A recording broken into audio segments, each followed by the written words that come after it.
Imagine waking up each morning with no guarantee you would live to see the sunset.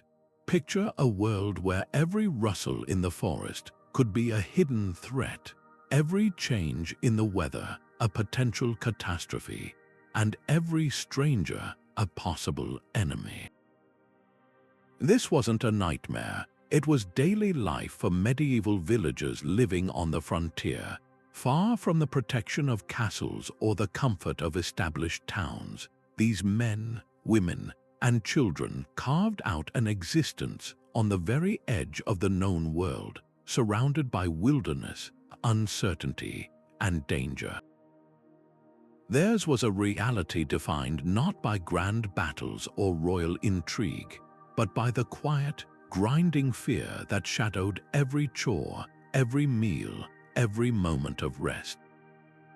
In this video, we're stepping into their world to uncover what it truly meant to live with such profound vulnerability.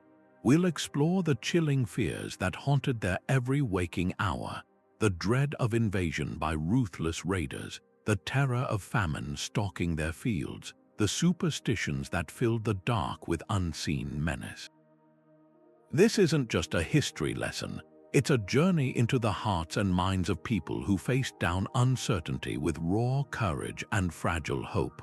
By walking in their footsteps, we don't just learn about the past, we connect with the universal human experience of fear, resilience, and the will to survive against staggering odds. So settle in and join us as we peel back the layers of time to reveal the emotional landscape of frontier life. From whispered stories around the hearth to the desperate strategies forged in isolation, this exploration will change how you see history and perhaps how you see your own place in a world that, despite all its modern comforts, still asks us to find strength in the face of the unknown. This is the story of ordinary people living extraordinary lives on the edge of everything. Let's begin. To truly grasp the depth of their daily fears, we must first understand the very ground beneath their feet. These were not villages nestled safely within the borders of a kingdom, surrounded by friendly neighbors and patrolled roads. A frontier settlement was something else entirely, an island of fragile order in a vast sea of untamed wilderness. Imagine a small cluster of timber and thatch homes, perhaps a crude wooden palisade for a semblance of a wall, and beyond that, nothing but an endless expanse of ancient, dark forests, treacherous marshlands, or imposing, unfamiliar mountains. This geographical isolation was their defining and most dangerous feature. They were distant outposts, often days of difficult travel from the nearest town, castle, or monastery. That distance wasn't just measured in miles, it was a chasm of security, a call for help to any kind of authority. A local lord's men at arms, the king's justice, would take far too long to answer if it was ever heard at all. This isolation was compounded by the very nature of the land they occupied. These communities were typically established on recently claimed, often disputed territory. Perhaps a nobleman had been granted rights to the land by a distant crown eager to expand its influence, or maybe landless peasants saw an opportunity to finally own a plot of soil, however risky. This meant there were no generations of accumulated safety measures. They lacked established defenses, no stone keeps, no veteran garrisons. They lacked reliable supply lines. If their own harvest failed or their stores were pillaged, there was no nearby market to save them. Most critically, they often lacked strong, consistent governance. Law and order were abstract concepts that faded the further one traveled from the center of power.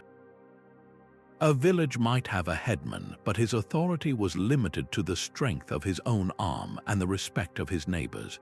There was no real police force, no standing army, no court system beyond perhaps a traveling judge who might appear once a year if they were lucky. This combination of geographical and political vulnerability created a perfect storm of fear. The dense forests that provided them with building materials and firewood also concealed approaching threats, muffling the sound of hoofbeats until it was too late. The marshlands that offered some natural defense against cavalry could also flood their fields or breed illness. The mountains that might hide valuable minerals or game were also home to predators and provided vantage points for scouts from hostile groups. Every resource they needed to survive was also a potential avenue for danger. Their existence was a constant negotiation with the unknown, a daily gamble where the stakes were their lives and the lives of everyone they loved. This wasn't just living on the edge, it was building a home on a precipice, forever wondering if the next gust of wind, the next shadow in the trees, would be the one that finally pushed them over. And hanging over that profound isolation was the most immediate and visceral fear of all, the sudden, violent arrival of raiders. If the wilderness was a constant, looming threat, then marauders were its sharp and bloody edge. These frontier settlements were seen as easy, undefended prizes by all manner of hostile groups. It could be the armed retainers of a rival lord testing the boundaries of his neighbor's claim, seeking to weaken his opponent by burning his subjects' homes and stealing their harvest. It could be bands of desperate outlaws and bandits, men with nothing to lose who knew a village with no garrison was a treasure chest of food, tools, and anything else they could carry. Or it could be organized parties of foreign invaders, scouts and skirmishers from a rival kingdom or culture, probing the frontier's defenses and seeking to terrorize the people who dared to settle there. To these raiders, the villagers weren't people. They were obstacles or resources, their lives and livelihoods disposable in the pursuit of plunder or power. The sheer helplessness in the face of such an attack is almost unimaginable to us today. Their fortifications, if they existed at all, were often just a simple wooden palisade, a fence that could be scaled or set ablaze. The villagers themselves were farmers, woodworkers, and shepherds, not soldiers. They might have had a few hunting bows, some axes, and sharpened tools, but these were no match for professional fighters clad in leather and mail, armed with swords and lances. Their primary strategy wasn't defense. It was early warning and then sheer, desperate concealment.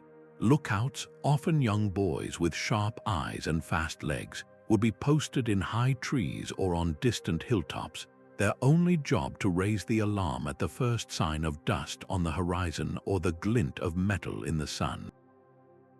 The sound of a horn blast or the sight of a signal fire would send a wave of paralyzing terror through the entire community. There was no time to pack precious belongings. The drill was immediate and brutal. Grab your children, your elderly, and whatever you could carry in your arms and run. Run for the dense woods, hide in the prepared root cellars or hidden pits, and pray you weren't found. The aftermath of a raid was a landscape of trauma. Those who returned would often find their homes reduced to smoldering ruins, their winter food stores gone, and their precious livestock, their source of milk, meat, and labor driven away or slaughtered.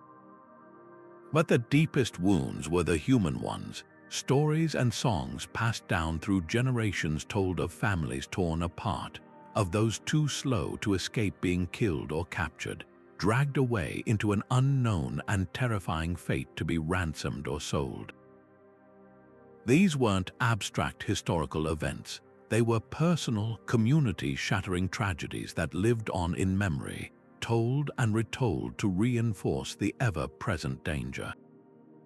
This constant state of alertness created a form of collective anxiety that permeated every aspect of daily life. A farmer working a distant field would constantly glance toward the tree line. A mother would startle at every unexpected noise after nightfall. The sight of an unexplained column of smoke miles away could fuel days of nervous speculation and dread. This relentless vigilance was exhausting. draining their emotional energy and consuming time and resources that could have been spent improving their lives, forever keeping them in a state of reactive fear rather than proactive growth. Yet, even as they scanned the horizon for human threats, a far more insidious and inescapable enemy was at work right beneath their feet, in the very soil they depended on for survival. The dread of famine was a slow, creeping terror, a shadow that grew longer with each dry day or each night of unexpected frost. While a raid was a sudden, violent catastrophe, a failed harvest was a prolonged agony, a suffocating certainty that hunger was coming, and there was almost nothing they could do to stop it. Their entire existence was a precarious balancing act with nature, and the frontier environment was a notoriously unforgiving partner. The land they had claimed was often land that others had avoided for a reason. It might have poor, rocky soil that quickly lost its fertility after a few seasons of farming. Without knowledge of crop rotation or access to fertilizer beyond their own limited animal manure, they were slowly mining the land of its nutrients, and they knew it. Each year, the stalks of barley or rye might grow a little thinner, the ears of grain a little lighter, a silent countdown to disaster. The weather was a capricious and terrifying force in this equation. Their entire annual cycle of planting, tending, and harvesting was a gamble against the skies. A spring that was too wet could rot the seeds in the ground before they ever sprouted. A summer drought could wither the young plants into brittle, brown husks, but the most heart-stopping fear was an early autumn frost, arriving just before the harvest was ready. They could watch a full season of backbreaking labor, the plowing, the sowing, the weeding be wiped out in a single, crystal-white night. There were no weather forecasts, no advanced warnings. They relied on folk wisdom, the flight patterns of birds, or the ache in an elder's bones, all of which were tragically unreliable. Waking up to a world suddenly silenced by frost, knowing the grain was lost, was a feeling of despair we can scarcely comprehend. And if the soil and weather weren't enough, there were the silent, crawling invaders. Locusts or other pestilential insects could descend in a whirring, dark cloud, stripping a field bare in hours. Fungal infections like ergot could infest the grain itself, not only destroying the crop but poisoning those who dared to eat the contaminated remains, causing convulsions, hallucinations, and a painful death known as St. Anthony's fire. Mice, rats, and birds constantly pilfered the precious seeds and stored grain. Farmers would stand guard, their slingshots and shouts feeling utterly feudal against the relentless pressure of nature's countless mouths. The consequences of a single failed harvest were immediate and brutal. Unlike more established manors that might have granaries holding a surplus from good years, a frontier village lived hand to mouth. There were no reserves. Starvation did not arrive as a dramatic event but as a gradual, weakening presence. Rations would be cut, then cut again. The communal pottage, a thin stew of grains and vegetables, became little more than flavored water. The very old and the very young would be the first to succumb, their bodies unable to fight the wasting away. Parents faced the unimaginable choice of feeding their children while they themselves went without, watching their own strength fade as they tried to hide their hunger to spare their families' feelings. This desperation bred horrific choices. The seed grain, carefully set aside to plant next year's crop, the community's one hope for future survival, would be eaten, effectively mortgaging tomorrow for a few more days of life today. They would be forced to slaughter their precious livestock, not just for the meat, but because they had no fodder left to feed the animals through the winter. This meant sacrificing their future source of milk, wool, and plow power, ensuring poverty even if they survived. Some would be reduced to digging for roots, boiling tree bark, or eating things that made them sick, a dangerous gamble with every mouthful. Others would take to the roads as beggars, a perilous journey that often ended in death, as neighboring communities, fearing their own shortages, would turn them away or even meet them with violence. The physical toll of malnutrition then opened the door to a second wave of suffering. Weakened bodies became easy prey for disease. Common illnesses like influenza or dysentery, which a well-fed person might shake off, became death sentences. The community's ability to function collapsed. Who had the strength to stand watch for raiders? Who could wield an axe or a shovel to repair a fence? The fear of famine was therefore not just a fear of hunger pangs. It was a fear of societal collapse, a dread that their entire fragile community would unravel from the inside out, leaving them weak, sick, and utterly defenseless against the next threat that emerged from the wilderness. But in the shadows of these tangible dangers, the raiders, the failing crops, lurked a far more insidious and psychologically corrosive fear, one that poisoned the very air they breathed and turned neighbor against neighbor. When a child fell mysteriously ill with a fever that no herbal poultice could break, or when the village's best milking cow suddenly went dry for no apparent reason, the human mind, desperate for an explanation in a world without science, would reach for a darker answer. These weren't random tragedies, they were the work of malicious intent. In the absence of germ theory, botany, or medicine, every unexplained misfortune was filtered through a lens of superstition and supernatural belief. A blight on the wheat wasn't a fungal spore carried on the wind, it was a curse cast by a jealous rival. A stillbirth wasn't a tragic complication, it was the mark of a witch's evil eye. The wilderness itself was not just physically dangerous but spiritually polluted, home to restless spirits, mischievous fairies, and demons that took pleasure in human suffering. This worldview created a constant, low hum of paranoia that could erupt into terrifying violence at a moment's notice. The most frightening aspect of this fear was that the enemy could be living among them, sharing their bread, smiling to their face. An old, reclusive woman who lived at the edge of the village and knew a little too much about healing herbs could quickly become suspect when illness struck. A family that had recently argued with another over land boundaries might find themselves accused of using dark magic to spoil their neighbor's well. These accusations were not taken lightly. In a community where survival depended on absolute trust and cooperation, the mere whisper of witchcraft was enough to shatter bonds that had taken years to build. It led to mob justice, brutal interrogations, and horrifying executions. The need to find a scapegoat, to pin the chaos of an unpredictable world on a single, punishable human face, was a powerful and destructive impulse. It was a fear that turned their homes into a panopticon, where every odd behavior, every piece of bad luck was scrutinized for signs of malevolence. In a desperate attempt to exert some control over this invisible world, villagers surrounded themselves with a complex web of rituals, charms, and prohibitions. They would nail horseshoes over their doors to ward off evil spirits, or hang bundles of specific herbs believed to have protective properties. Certain days were considered unlucky for planting or travel. There were prayers and incantations for every activity, from churning butter to birthing a child, meant to ensure the favor of God and the saints and to ward off demonic interference.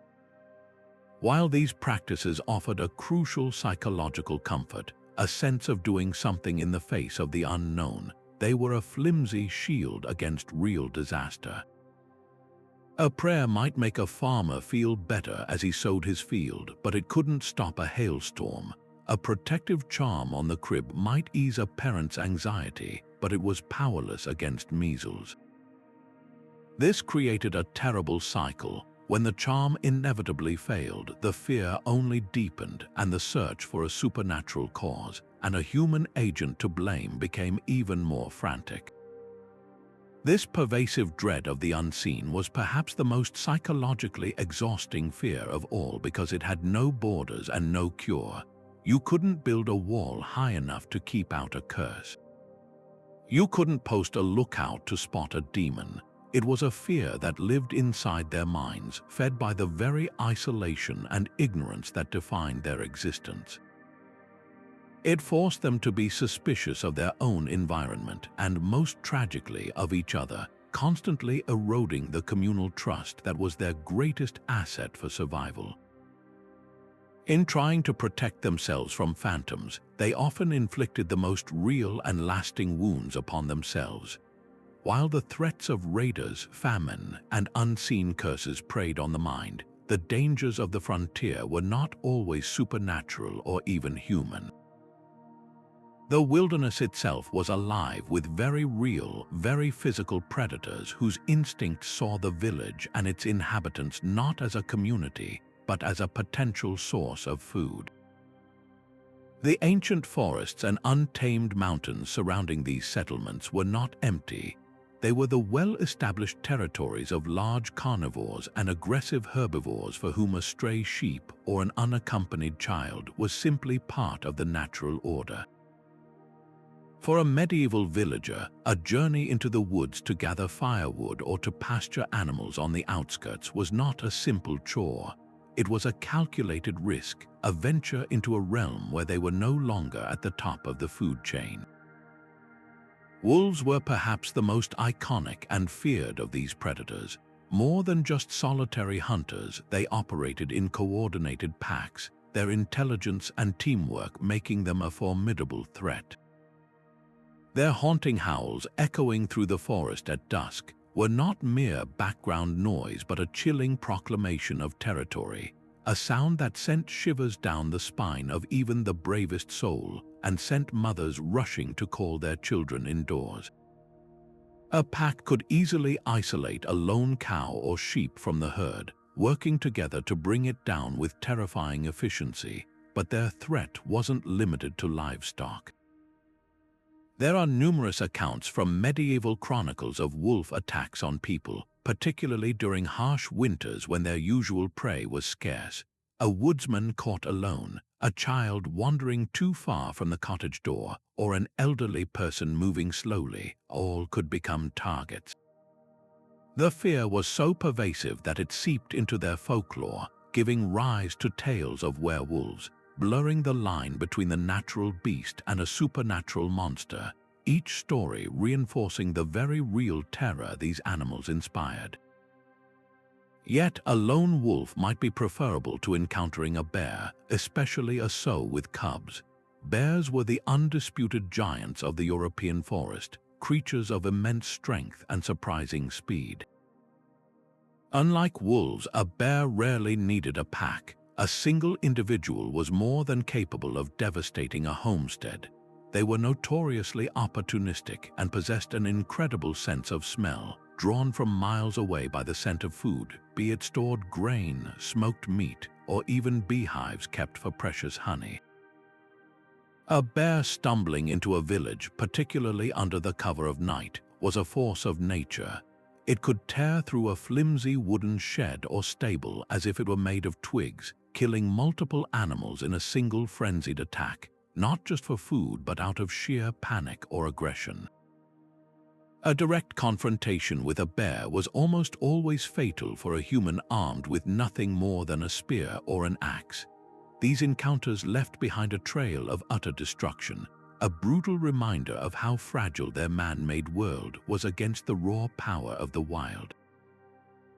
But it wasn't only the large carnivores that posed a danger. The wild boar was a creature that inspired a very different, but no less potent kind of fear. Where wolves and bears might be cautious, boars were often outright aggressive. Heavily muscled with sharp tusks and a thick, tough hide, a charging boar was like a living battering ram. They were notoriously ill-tempered and unpredictable, especially females protecting their young. For a peasant foraging for mushrooms or nuts in the undergrowth, accidentally stumbling upon a boar's nest could mean a sudden, violent attack. A boar's tusk could easily slice open a leg or gut a man, leading to horrific, often fatal wounds from blood loss or the infections that inevitably followed. Furthermore, boars were a direct competitor for resources. They would raid root vegetable patches and grain fields, trampling and consuming the very crops the village depended on for survival, adding economic insult to the very real potential for physical injury. The loss of a single animal to these predators was not just a temporary setback, it could spell economic ruin for a family. A cow was not merely a source of meat, it was a walking dairy, a source of calves, and a vital draft animal. A flock of sheep provided wool for clothing, milk, and lambs.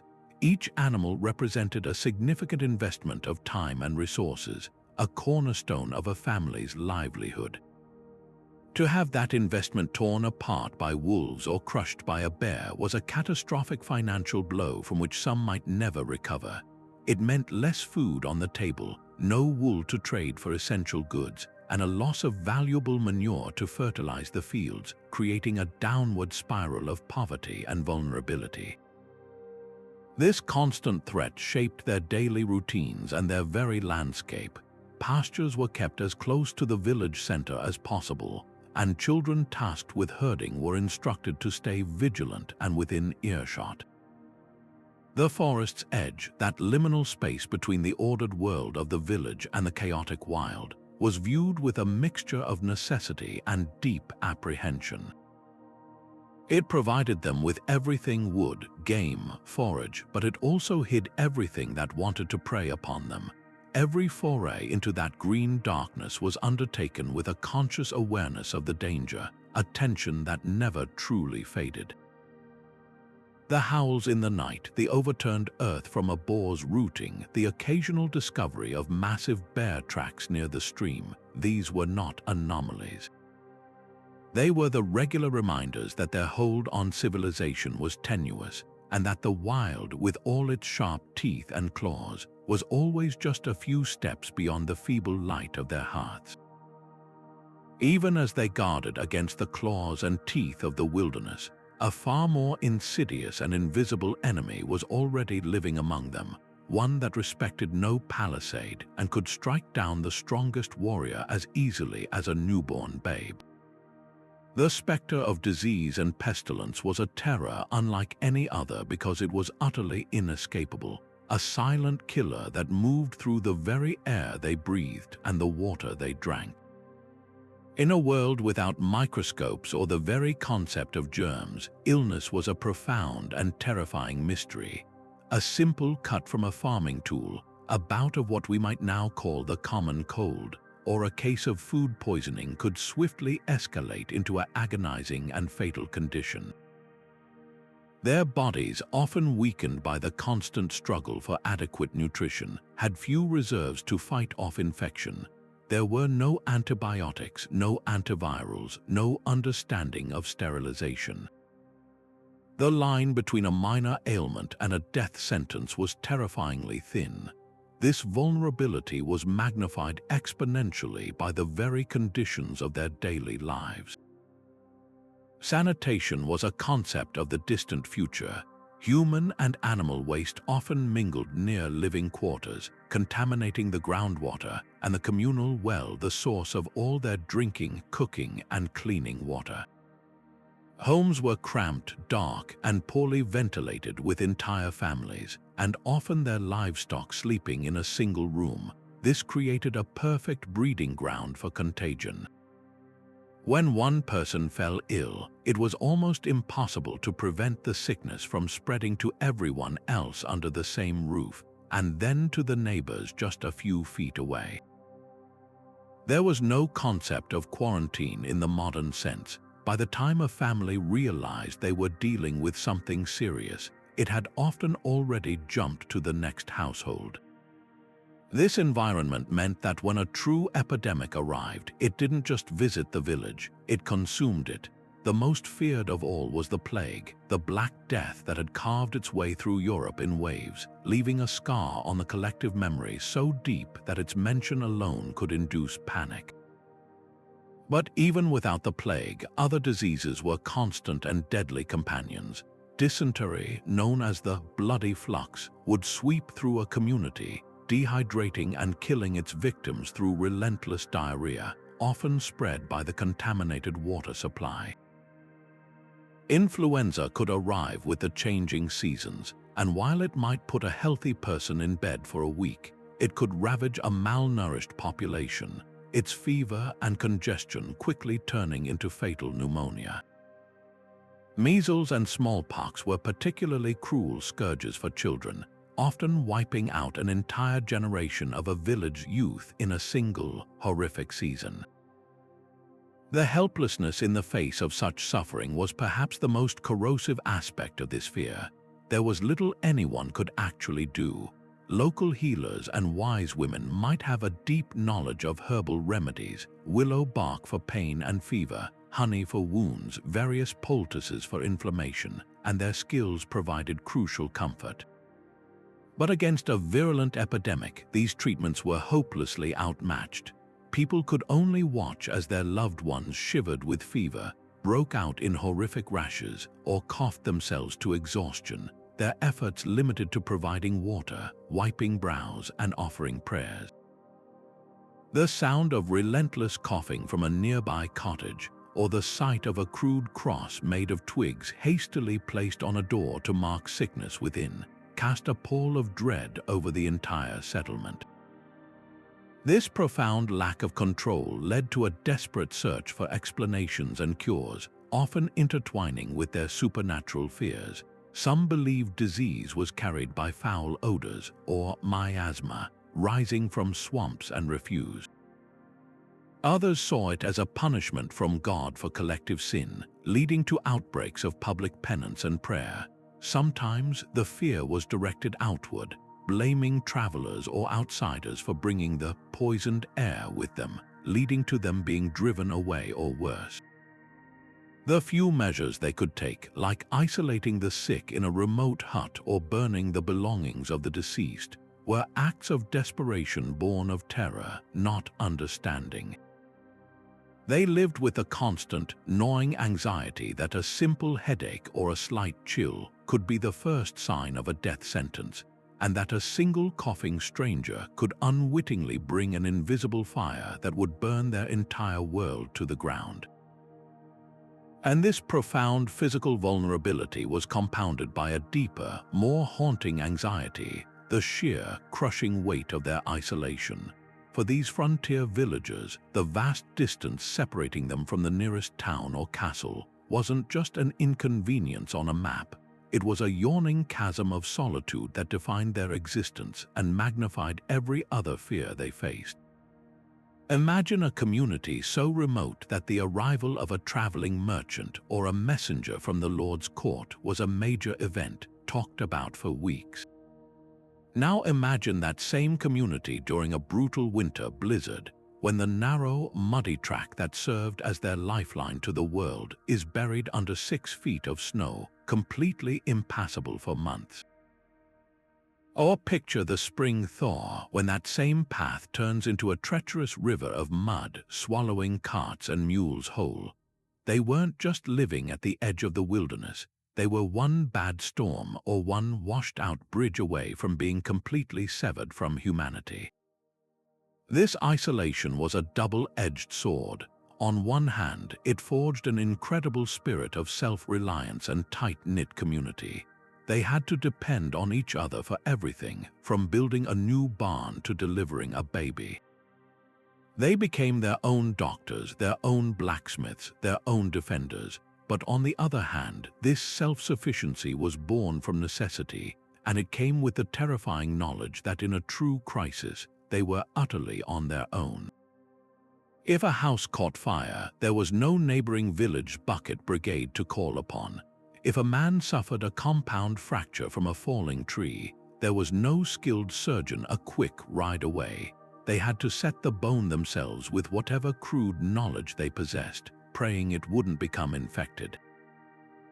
A difficult childbirth could become a life or death tragedy with no midwife or physician to assist.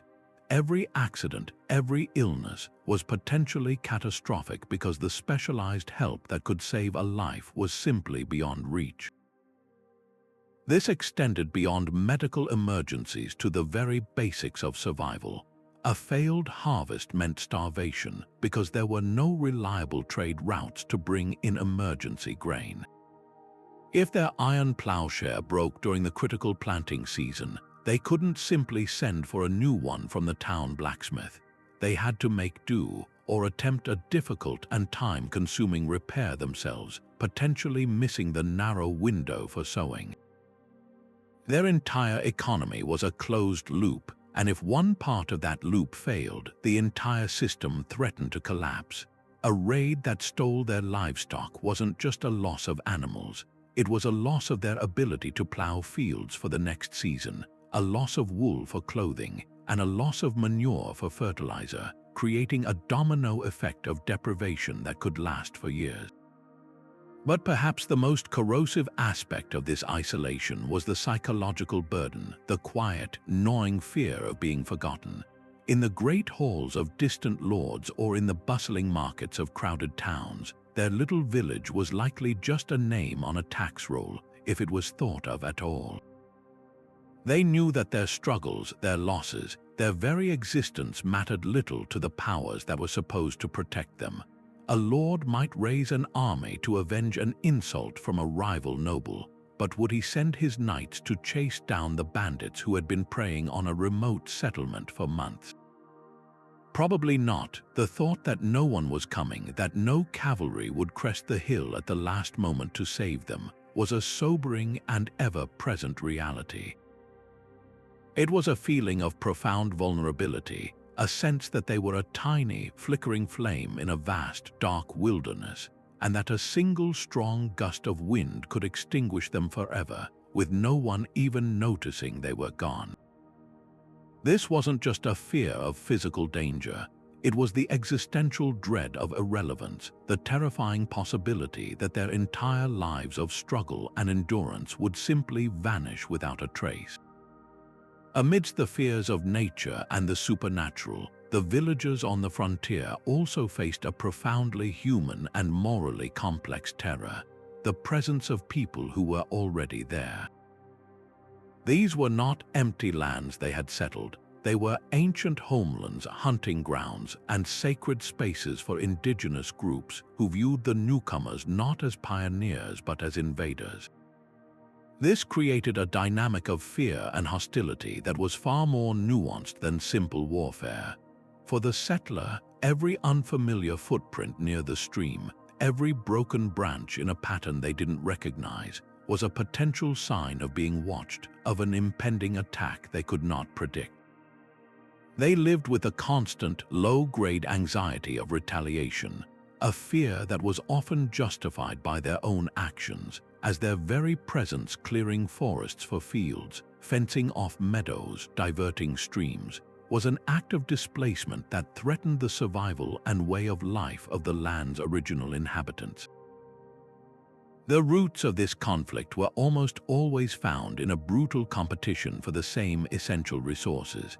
A prime stretch of riverside land was ideal for a village because it offered fresh water, fertile soil for crops, and pasture for animals.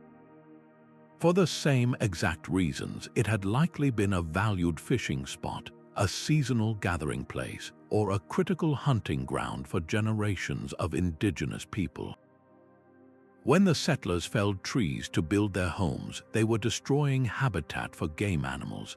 When they plowed a field, they were trampling foraging areas for edible plants and roots.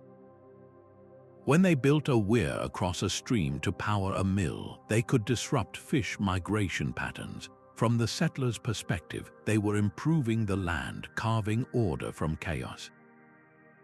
From the indigenous perspective, they were destroying a carefully balanced ecosystem that had sustained their people for centuries.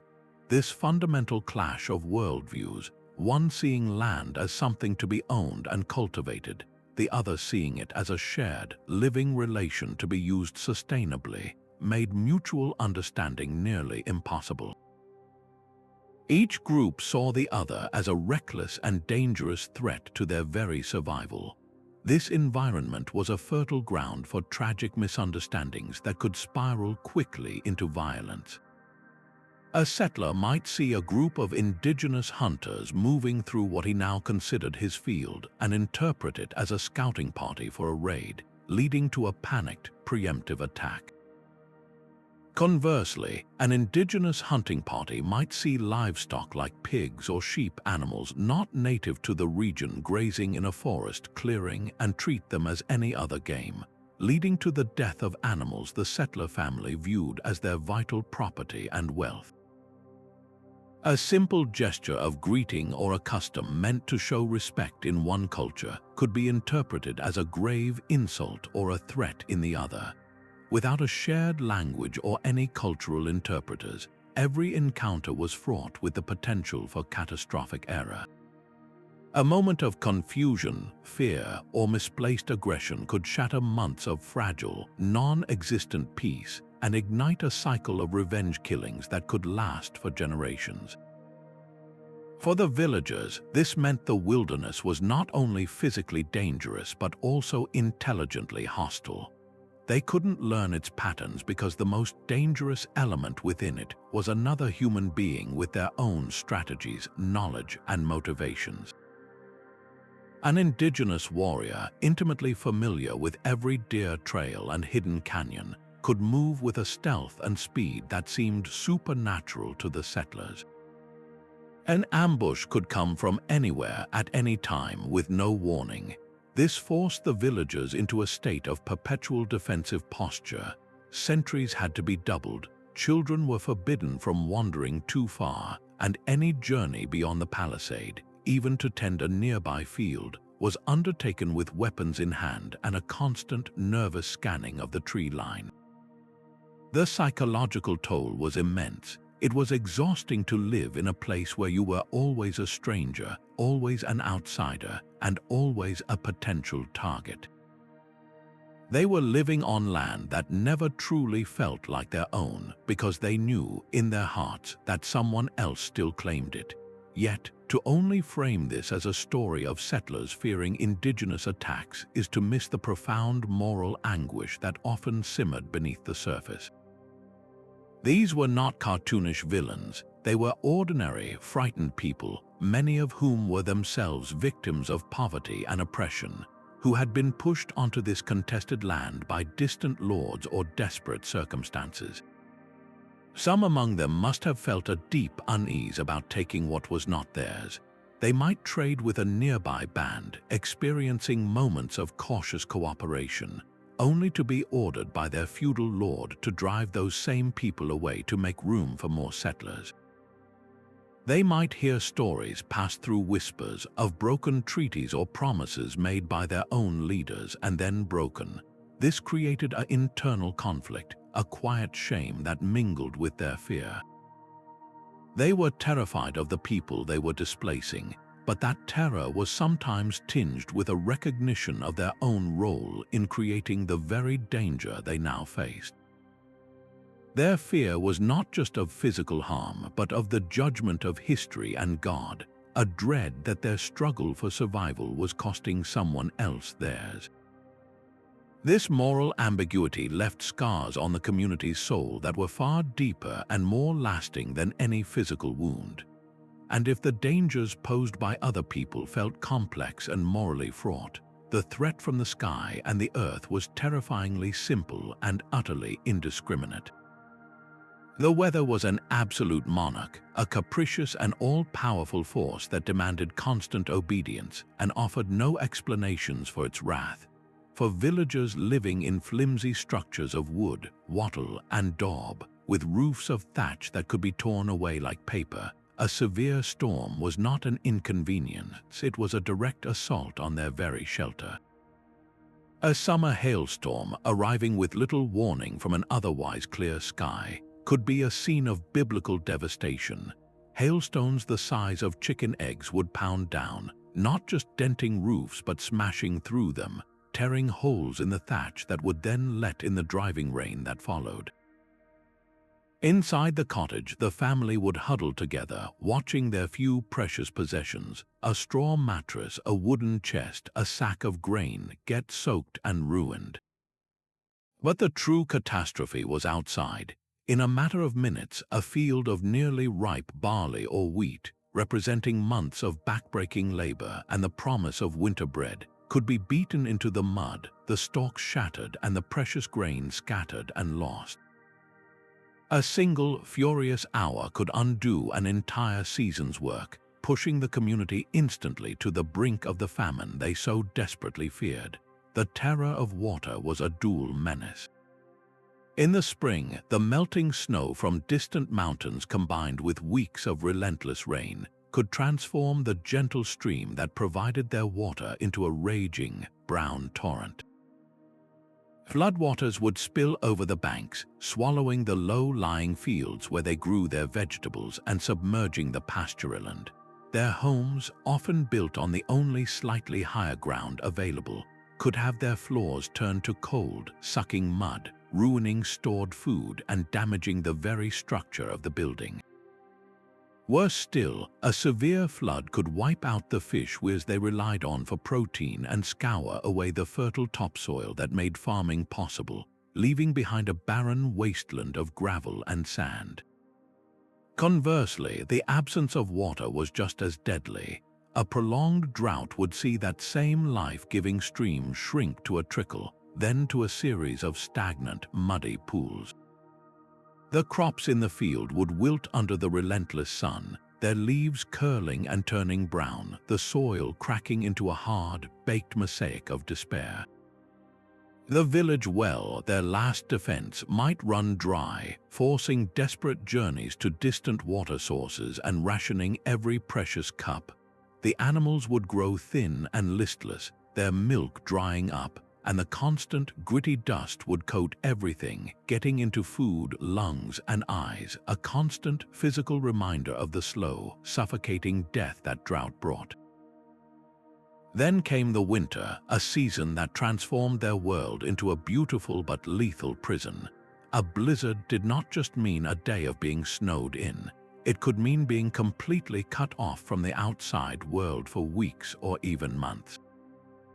The snow would drift higher than a man's head, blocking doors and sealing shutters, forcing families to dig tunnels just to get to their woodpile or animal shed. The cold was an invasive, living presence that seeped through every crack and crevice, demanding a constant, exhausting battle to keep the hearth fire burning. Venturing outside for more than a few minutes risked frostbite, and getting lost in a featureless white landscape where familiar paths and landmarks vanished. This isolation was psychologically crushing. There was no news, no trade, no possibility of help. If food stores ran low, if illness struck, if a fire broke out, they were utterly alone. The howling wind outside was a sound of pure indifference, a reminder that nature could bury them without a second thought, and that the rest of humanity had simply forgotten they were there. Faced with this immense, unpredictable power, they developed a deep and intricate weather lore, a desperate science of observation and superstition. They watched the behavior of animals, believing that cattle lying down in a field or birds flying low meant rain was coming. They studied the sky, noting that a red sky at night might promise a fair tomorrow, while a ring around the moon could warn of a coming storm. They passed down proverbs and rhymes that encapsulated generations of hard-won, if not entirely reliable, experience. But for all their watching and worrying, they remained fundamentally powerless. A red sky could be followed by a calm day, or a clear morning could suddenly give way to a tempest. This lack of certainty bred a deep-seated anxiety that permeated the changing of every season. The first unseasonably warm day in spring was not a cause for celebration but for nervous speculation. Was it a true thaw or a trick that would be followed by a killing frost? A period of drought-breaking rain was a relief, but if it continued for too long, the fear would quickly shift to flooding. their entire relationship with the weather was one of tense negotiation, a constant state of hoping for the best while bracing every single day for the very worst. Yet even as they contended with the capricious skies and the unforgiving wilderness, a more relentless and structured form of anxiety gnawed at them, the constant, grinding pressure of economic precarity.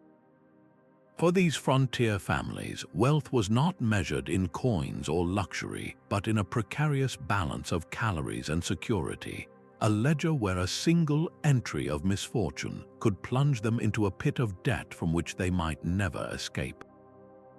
Their entire existence was a subsistence economy, meaning they produced just enough to feed, clothe, and shelter themselves, with almost nothing left over. There was no financial cushion, no savings account, no rainy day fund. A bad harvest, the death of a single plow ox, or an unexpected tax demand wasn't just a setback.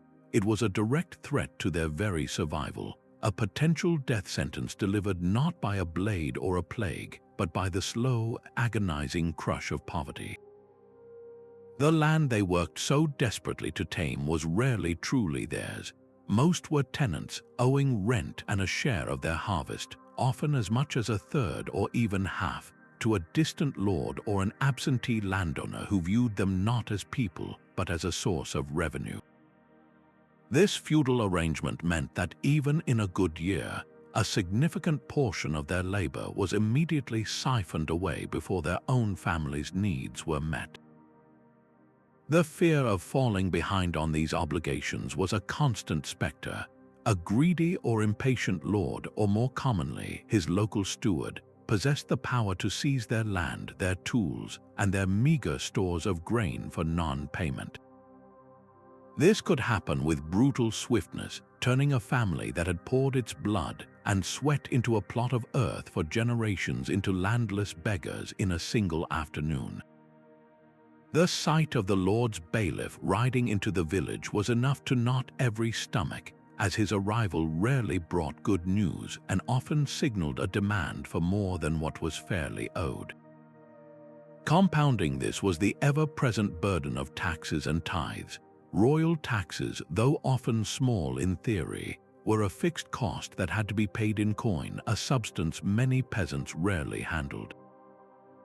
To get coin, they had to take something they needed for survival, like a chicken, a bushel of grain, or a woven blanket, to a market that might be days away and hope to get a fair price for it. This forced them into a disadvantageous trade, often selling low out of desperation just to meet the tax collector's deadline. Then there was the church tithe, a mandatory contribution of 1/10 of their annual production. While framed as a spiritual duty, this too was a tangible economic drain, taking food directly from their mouths. The fear of divine punishment for avoiding the tithe was potent, but so was the very real fear of their children going hungry because of it. They were caught in an impossible vise, squeezed by the demands of both earthly and heavenly lords. This profound economic vulnerability made them easy targets for exploitation from every direction. Traveling merchants, knowing these isolated villagers had few other options, could offer pitifully low prices for their goods or charge exorbitant rates for essential supplies like salt, iron nails, or quality seed. Moneylenders, if they could even be found, operated in a shadowy world of usury, offering loans with crippling interest rates that could bind a family in servitude for decades. A man might take a loan one spring to buy seed after a bad year, only to find that the interest meant he would have to give up his entire harvest the following autumn, trapping him in a cycle of debt he could never break. This system effectively created a form of economic serfdom, where a person was free in name but so shackled by obligations that they were unable to leave or improve their lot. The psychological weight of this constant financial anxiety cannot be overstated. While a raid was a sudden, acute terror and a storm a dramatic event, the fear of poverty was a chronic, low-grade fever that never broke.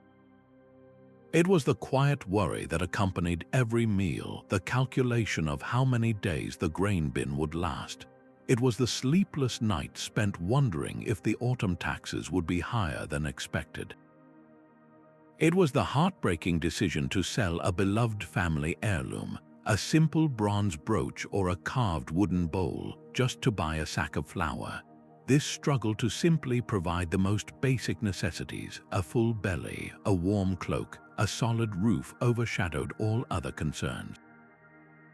It drained their energy, limited their ambitions, and colored every decision they made. In a world defined by fear, the dread of economic collapse was the most persistent and inescapable of all, a silent tax on their peace of mind that was levied every single day of their lives. But as the last sliver of sun vanished behind the treetops, a different kind of fear descended, one as deep and impenetrable as the darkness itself. The coming of night on the frontier was not a gentle transition into rest. It was the lowering of a final, absolute curtain, plunging their fragile world into a realm of profound vulnerability. Without a single electric light or even a dependable oil lamp for most, the darkness was a physical presence, a thick, black cloth thrown over the senses. The feeble glow of a rushlight, a reed dipped in animal fat, or the dim, flickering flame of a hearth fire did little more than push the shadows back a few feet, creating a tiny island of visibility in an ocean of unknown. This wasn't the comforting dark of a modern bedroom. It was an active, concealing force that hid every potential threat, transforming the familiar path to the well into a gauntlet and the nearby forest edge into a wall of pure menace. The practical dangers were terrifyingly real. Under the cover of this absolute darkness, a band of raiders could move right up to the palisade walls without being seen. A hungry wolf pack, emboldened by the night, could slip past the defensive perimeter and snatch a dog or a sheep from its pen just yards from a dwelling. The darkness was the ally of every predator, both human and animal, stripping the villagers of their primary sense sight and leaving them deaf and blind to approaching peril. Every creak of a settling timber, every hoot of an owl, every rustle of leaves in the wind had to be mentally catalogued and analyzed. Was that the sound of a branch rubbing against a roof, or was it the scrape of a ladder being placed against the outer wall? Was the howling in the distance just the wind, or was it the coordinated call of wolves moving in for a hunt? This constant, nerve-shredding vigilance meant that true, restful sleep was a rare luxury. Families would huddle together in their main room, ears straining, their rest punctuated by starts and jumps at every unfamiliar sound, their minds racing to fill in the horrifying blanks left by their blinded eyes. This tangible fear was powerfully amplified by the stories they told each other in the very same darkness. With little else to do after sundown, huddled around the hearth for warmth and light, storytelling was their primary entertainment and the way they passed down history and warning. But these were not gentle fairy tales. Their folklore was populated by the things that thrived in the dark, shape-shifting monsters, restless spirits of the unburied dead, mischievous fairies that led travelers astray into bogs never to be seen again, and demons that whispered curses on the wind. These stories were not mere fantasy, they were a framework for explaining the unexplainable, the strange illness that struck a healthy child, clearly the work of a night spirit. The cow that went dry, cursed by a witch under the cover of darkness, the unexplained disappearance of a hunter, taken by the creatures in the woods after he stayed out too late. These narratives gave a name and a shape to their fears, but in doing so, they made the darkness feel even more alive and malicious. The world outside their door wasn't just dark, it was inhabited. This potent mix of real and imagined terror had a profound impact on their daily rhythms and social structure. Life was strictly governed by the sun. All meaningful work, travel, and socializing had to be crammed into the daylight hours. Once night fell, the village effectively went into lockdown. Doors were barred with heavy beams, shutters were tightly closed, and any movement outside was undertaken with extreme trepidation, and only for the most urgent of reasons, like a difficult childbirth requiring the midwife from a few houses down. This person would not walk alone. They would be escorted by a family member brandishing a torch and a weapon, their hearts pounding with every step. This circumscribed existence limited their productivity and their connections, reinforcing their isolation. The long winter nights, which could last 14 or 15 hours, must have felt interminable, a monotonous and anxious prison of dim light, strained ears, and fearful imagination. The fear of the dark was, therefore, not a childish phobia but a rational response to a world where the setting sun signaled the end of safety and the beginning of a long, tense watch until the blessed relief of dawn. And woven through all these fears of economic ruin, of the predatory night, was perhaps the most primal and heart-wrenching anxiety of all, the safety of their children. In our modern world, we construct entire environments designed to cushion the young from harm, but on the medieval frontier, childhood was not a protected state of innocence. It was a precarious and dangerous journey where a parent's love was often their only shield against a world bristling with threats. From the moment a child could walk, they were immersed in the same harsh realities as the adults, their small lives constantly brushed by dangers both seen and unseen. The very definition of a safe play area was alien to this existence. There were no fenced yards or padded playgrounds. The world was their domain, and it was full of hazards. A toddler could easily wander too close to the cooking fire that was the heart of the home, or tumble into the village well while peering over its edge. Older children, tasked with responsibilities essential to the family's survival, faced even greater risks. A young boy sent to tend sheep on the outskirts of the cleared land was a potential target for wolves or a lone bear, and his distant shouts for help might never be heard. A girl foraging for mushrooms or berries at the forest's edge could easily become disoriented and lost in the deep, trackless woods, her fate a subject of terrible speculation.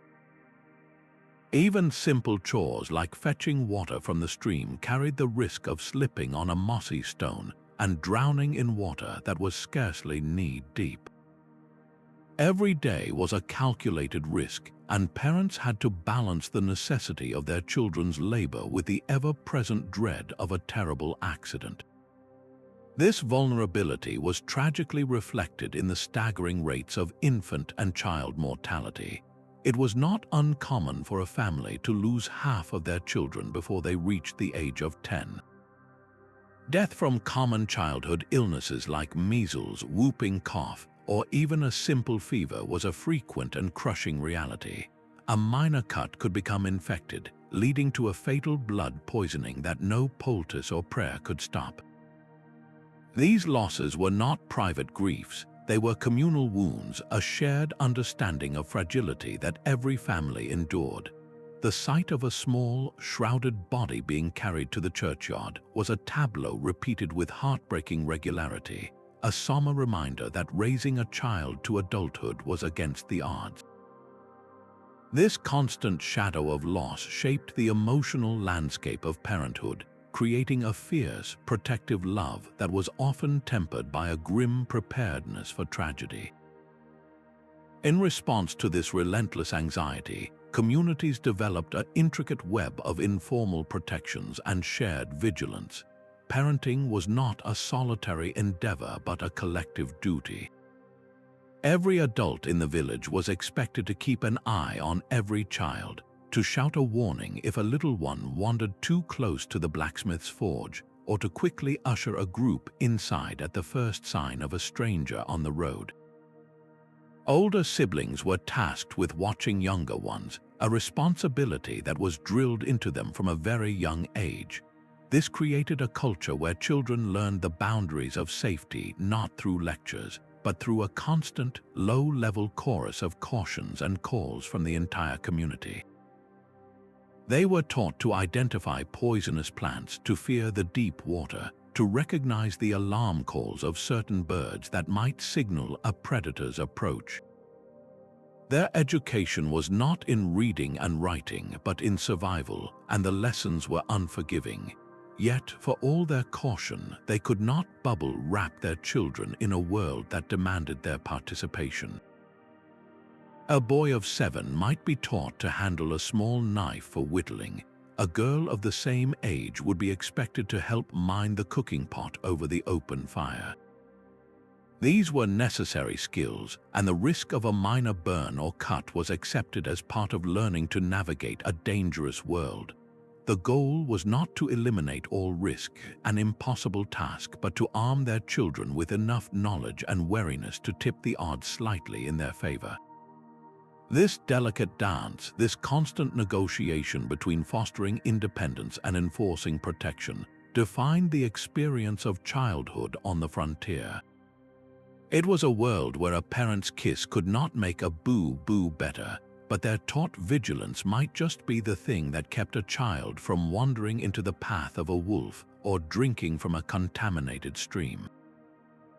The protection of the young was the community's most sacred and most anxious task, for in those small, vulnerable lives rested not just a family's love, but the very future of their fragile outpost in the wilderness.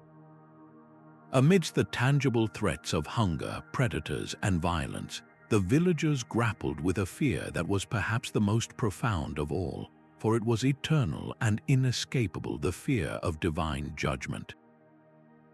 In a world where so much was inexplicable, the Church provided a framework for understanding, but it was a double-edged sword. It offered the solace of an afterlife for the righteous, but it also painted a terrifying picture of the consequences for those who strayed. This was not a distant theological concept, it was a visceral, daily reality. They believed with absolute certainty that their actions, even their thoughts, were constantly being observed and judged by an omnipotent and often wrathful God. A sudden hailstorm that destroyed the crops wasn't just bad weather, it was a clear sign of divine displeasure. A child's fever wasn't merely an illness, it was a punishment for a hidden sin. This worldview transformed every piece of bad luck into a personal indictment, turning their already difficult lives into a relentless spiritual audit where the stakes were nothing less than their immortal souls. The local priest was the central figure in interpreting this celestial ledger. While he provided the sacraments that were essential for salvation, baptism, confession, last rites, his sermons were often less about God's love and more about his formidable justice. From the pulpit or the village green, he would emphasize the necessity of absolute obedience, piety, and moral purity, explicitly linking these virtues to their earthly well-being. A drought was framed as a consequence of the community's collective laziness in attending Mass. A raid by bandits was divine retribution for the sin of greed or envy festering within the village. This teaching placed an immense burden of responsibility on each individual. Your personal failings didn't just risk your own damnation, they could bring a plague upon your entire family or blight the entire village harvest. This fostered a culture of intense guilt and self-scrutiny, where people constantly examined their own consciences and just as often the behavior of their neighbors, searching for the spiritual root of their latest misfortune. This pervasive anxiety manifested in countless daily decisions, large and small. A farmer might hesitate to work his field on a saint's day for fear of angering the holy figure and inviting a curse upon his land. A woman might meticulously recite a specific prayer before churning butter, believing that a moment of distraction or impure thought could cause the batch to spoil. The fear of hellfire was not an abstract threat but a vividly imagined reality, described in gruesome detail in religious art and sermons. a place of eternal, agonizing torment that awaited anyone who died in a state of mortal sin. This dread was a powerful tool for social control, encouraging conformity and discouraging behavior that might upset the fragile social or spiritual order. But it also created a deep undercurrent of psychological stress. How could one ever be sure they were good enough? A moment of anger, a hidden jealousy, a forgotten prayer, any of these could be the lapse that sealed their fate. This spiritual framework also deeply influenced their relationship with the natural world around them. The wilderness wasn't just physically dangerous, it was spiritually suspect. Deep, old-growth forests, mysterious caves, and remote mountain peaks were often seen not as beautiful ecosystems, but as places where God's light did not fully penetrate, realms where demons and malevolent spirits might dwell. A traveler who had to journey through such an area would likely cross themselves and utter protective prayers, seeking the intercession of Saint Christopher or other guardian saints. An unexplained illness might be diagnosed as a demonic affliction, requiring not a doctor but an exorcism or a pilgrimage to a holy site to beg for healing. This intertwined fear of the supernatural and the divine meant their faith was not a passive belief but an active, daily practice. Chinese letter, a series of rituals and invocations meant to keep the forces of chaos and evil at bay. In a life defined by vulnerability, the fear of God's wrath was the ultimate vulnerability, for it was a threat from which there was no hiding, no sturdy door to bar, and no weapon to wield, only the fragile hope of repentance and the desperate prayer for mercy. In this world of overwhelming external threats, one might hope to find refuge in the rule of law, a system designed to protect the weak from the strong. But for the frontier villager, the local systems of justice were often just another source of terror, a capricious and brutal force that could destroy a life as swiftly as any plague or raider. Far from the oversight of royal courts and educated judges, the application of law on the frontier was a crude and terrifyingly personal affair. The fear of falling afoul of this system, whether by accident, malice, or simple misfortune, cast a long shadow over every interaction, every disagreement, and every moment of daily life. At the heart of this fear was the stark reality that there was no police force, no public defender, no concept of innocent until proven guilty. Law enforcement was typically the responsibility of the local lord's bailiff or a village-appointed constable, men who were often poorly trained, easily influenced, and sometimes outright corrupt. Their power was immense and largely unchecked. An accusation alone, perhaps from a jealous neighbor over a boundary dispute or a spurned suitor seeking revenge, could be enough to have a person dragged before a makeshift court. Evidence was often based on rumor, hearsay, or outright perjury, with little effort made to uncover the truth. For the average villager without wealth, status, or powerful friends to vouch for them, the odds of receiving a fair hearing were vanishingly small. The law was not a shield for the common person. It was a weapon that could be wielded against them by anyone with a grudge and a sliver of cunning. The trials themselves were swift and brutal spectacles, designed more for expediency and public example than for meticulous justice. They might be presided over by the local lord, his steward, or a traveling judge whose visits were rare and hurried. There was no jury of one's peers in the way we understand it today. A panel of local men might be assembled, but they would be under immense pressure to agree with the authority figure in charge.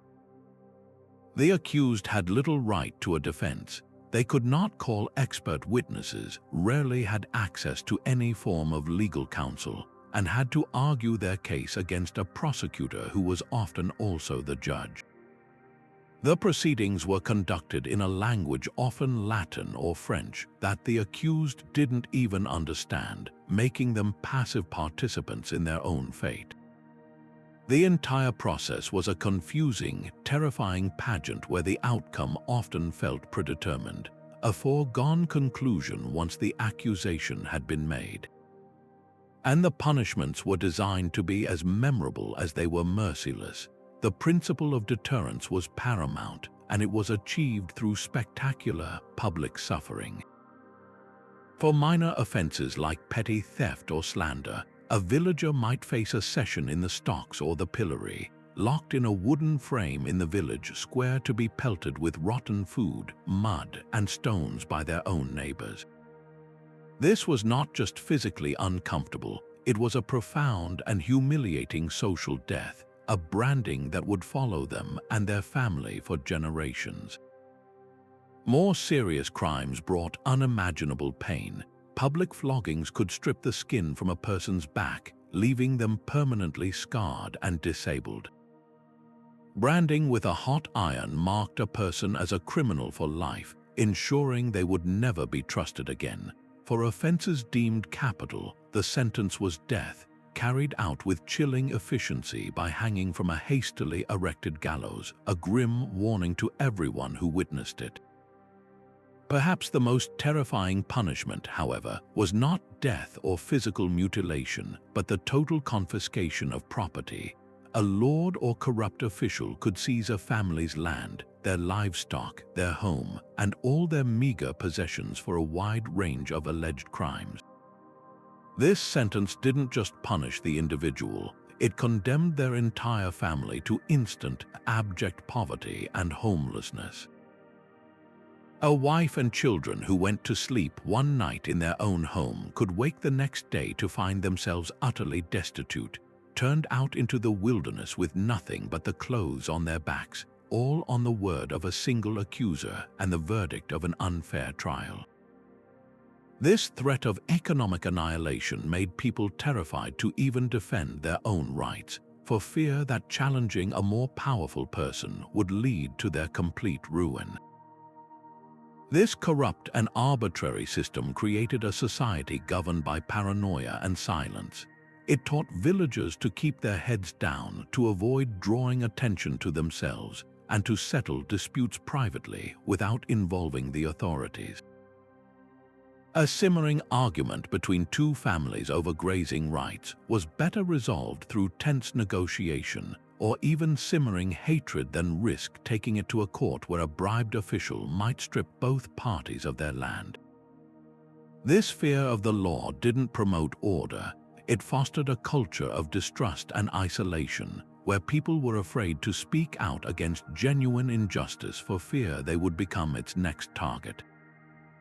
The law, which should have been the backbone of their fragile community, was instead one of its most persistent and terrifying predators, a wolf that wore the clothes of a man and spoke in the language of judgment. And if the threat of unjust laws was a slow-burning anxiety, the terror of fire was a sudden, all-consuming inferno that could erase every trace of their existence in the time it takes to boil a pot of water. Imagine their entire world, everything they had painstakingly built from the surrounding forest, was essentially made of kindling. Their homes were timber frames packed with wattle and daub, a mix of clay, dung, and straw, and crowned with roofs of dry, densely packed thatch. Their barns and storage sheds were stacked to the rafters with hay, straw, and harvested grain. The very paths between buildings were often covered in a fine layer of dried straw and wood shavings. A single village was less a community and more a tinderbox waiting for a spark. That spark could come from anywhere at any moment. The most common source was the very thing that gave them life and warmth, the cooking fire. An ember popping from the central hearth could land on a pile of dry rushes strewn across the floor for insulation. A gust of wind down the chimney could blow sparks onto the thatched roof overhead.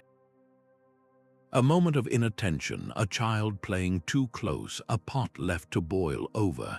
Any small accident could ignite a catastrophe, but human error was not the only danger. A summer lightning strike on a dry roof could instantly transform a home into a blazing torch. On a more sinister note, the ever-present fear of raiders or internal strife meant that arson was a constant and terrifying possibility. A single vengeful individual or a hostile outsider could wield fire as a weapon of utter annihilation. Once a fire took hold, the response was heartbreakingly feeble against its ferocious appetite. There was no alarm to pull, no fire department to call. The only warning was the desperate, screaming cry of fire echoing through the settlement, a sound that would freeze the blood of every person who heard it. The response was a chaotic, communal scramble. Everyone would grab whatever vessel they could, wooden buckets, cooking pots, hollowed-out gourds, and form a frantic human chain from the village well or the nearest stream. They would throw water on the flames, but it was like spitting on a bonfire. Others might try to beat at the edges of the fire with wet sacks or green branches, while the strongest men would desperately try to pull down adjacent buildings with hooks and ropes to create a firebreak, sacrificing some structures in a desperate gamble to save the rest. But fire in a dry thatch roof spreads with a terrifying, crackling speed, leaping from one rooftop to the next with the slightest breeze. Their efforts were often a race they were doomed to lose from the very first moment, a horrifying spectacle of helplessness as everything they owned was consumed before their eyes. The aftermath of a major fire was a landscape of total devastation. Those who survived would be left standing amidst the smoldering, blackened ruins of their lives. Their home was gone, their winter food store, the grain, the smoked meats, the dried vegetables that were meant to see them through the long, cold months, was reduced to ashes. Their tools, their spare clothing, their cherished few possessions, perhaps a carved toy or a family heirloom, all destroyed. The livestock that hadn't burned in their pens had likely stampeded in terror into the surrounding wilderness, lost forever. In a matter of minutes, a prosperous, functioning family could be reduced to absolute destitution, possessing nothing but the clothes on their back and the overwhelming task of starting over from less than nothing. This existential threat made fire prevention an absolute communal obsession, a series of strict rules and shared responsibilities that governed daily life. Village ordinances often mandated that cooking fires be banked and covered at night. Thatchers were highly skilled, respected craftsmen, as a well-made, compact roof could resist sparks slightly better. Many villages enforced rules about the thickness of roof thatch and the whitewashing of interior walls with lime, which offered a small degree of fire resistance. The location of the blacksmith's forge, with its constant shower of sparks, was carefully chosen on the outskirts of the settlement. Children were drilled relentlessly on the dangers of playing with fire. Watchmen, especially on dry, windy nights, would be extra vigilant, their senses tuned for the faintest scent of smoke on the air. This constant, low-level vigilance was the price they paid for safety, but it was a flimsy defense. They lived with a gut-wrenching knowledge that despite all their precautions, all it took was one stray spark, one moment of bad luck, and the entire village, their past, their present, and their future, could vanish into smoke and memory. Yet for all the practical dangers they knew to be real, the wolves, the treacherous bogs, the risk of ambush, the true power of the wilderness lay in the terrifying mysteries they could not see. The ancient, untouched forests that pressed in on their cleared fields were not merely collections of trees. They were a separate, breathing entity, a realm where the normal rules of God and man did not seem to apply. These woods were old, far older than their village, and they were filled with a profound silence that felt deeply unnatural, a quiet that seemed to listen back. Within that green gloom, the line between the real and the imagined dissolved completely. Every oddly shaped, gnarled tree root became a hand clawing up from the soil. The sudden, unexplained crash of a deer moving through the underbrush was not an animal but a monstrous footstep. The will-o'-the-wisps flickering lights that danced over the marshes at night were not caused by swamp gases but were seen as malicious spirits attempting to lure the unwary to a watery grave. The wilderness was a blank canvas for their deepest fears, and they painted it with a rich and terrifying folklore of giants, dragon-like worms, and shape-shifting tricksters that guarded its secrets jealously. This profound sense of the unknown was powerfully reinforced by the stories told by the hearthfire, tales passed down through generations that served as both entertainment and vital caution. Elder villagers would speak in hushed tones of a particular twisted oak deep in the woods, a tree that was known to be cursed, where a hanging had taken place generations ago, and where the spirit of the condemned man was said to still wander, his mournful cries echoing on the wind. They told of certain springs and pools whose waters were so unnaturally still and clear that they were surely gateways to the underworld, places where to see one's own reflection was to risk having one's soul stolen. There were tales of entire phantom armies that were sometimes heard marching through the mountain passes on stormy nights, the clatter of their ghostly armor a portent of coming war. These stories were not told as mere fiction.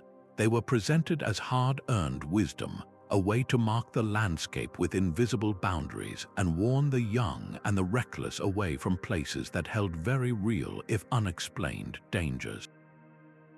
This cultural mapping of the supernatural onto the physical world had a direct and crippling impact on their survival. A stand of particularly valuable timber might be left untouched because it was believed to be the sacred grove of a local spirit. A meadow rich with berries might be avoided because it was thought to be a fairy ring, a place where time moved differently and from which one might never return. A cave that could have provided excellent shelter in a storm remained unexplored because it was rumored to be the lair of a monstrous bear or a dragon. This self-imposed limitation was a rational response to an irrational fear. Why risk provoking an unseen, unimaginable horror for the sake of a few more logs or a basket of fruit? Yet the consequence was that they often went without resources that were literally sitting on their doorstep, forcing them to work harder on less fertile or less convenient land, constraining their economic growth and making their tenuous existence even more precarious. The cruel irony was that this deeply feared wilderness was also their absolute lifeline. It was a duality that defined their entire existence. The same forest they feared was the source of the wood that built their homes, fueled their fires, and fashioned their tools. It provided the game that supplemented their meager diets, the mushrooms and nuts that added crucial variety, and the medicinal herbs that were their only pharmacy. The wilderness was not an optional part of their world, it was the very foundation of it. This created a constant psychological push and pull, a daily negotiation with terror. A woodsman would venture into the tree line to fell a tree, his axe blows echoing in the silence, his eyes constantly darting towards the shadows, his heart pounding with a fear that was both of bandits and of bogeymen.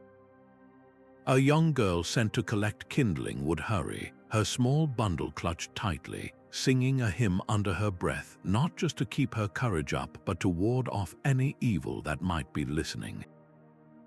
Every foray was an act of courage, a defiance of the stories they themselves had created. In the end, the greatest monster in the woods was not a dragon or a ghost, but the sheer, overwhelming weight of their own ignorance. They feared the wilderness because they did not understand its ecosystems, its weather patterns, or its geology. A strange rock formation was not a natural glacial deposit but a giant's thrown-down toy.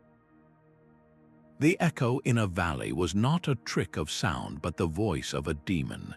This lack of understanding forced them to anthropomorphize the natural world, to fill the void of knowledge with intentions both benevolent and malicious.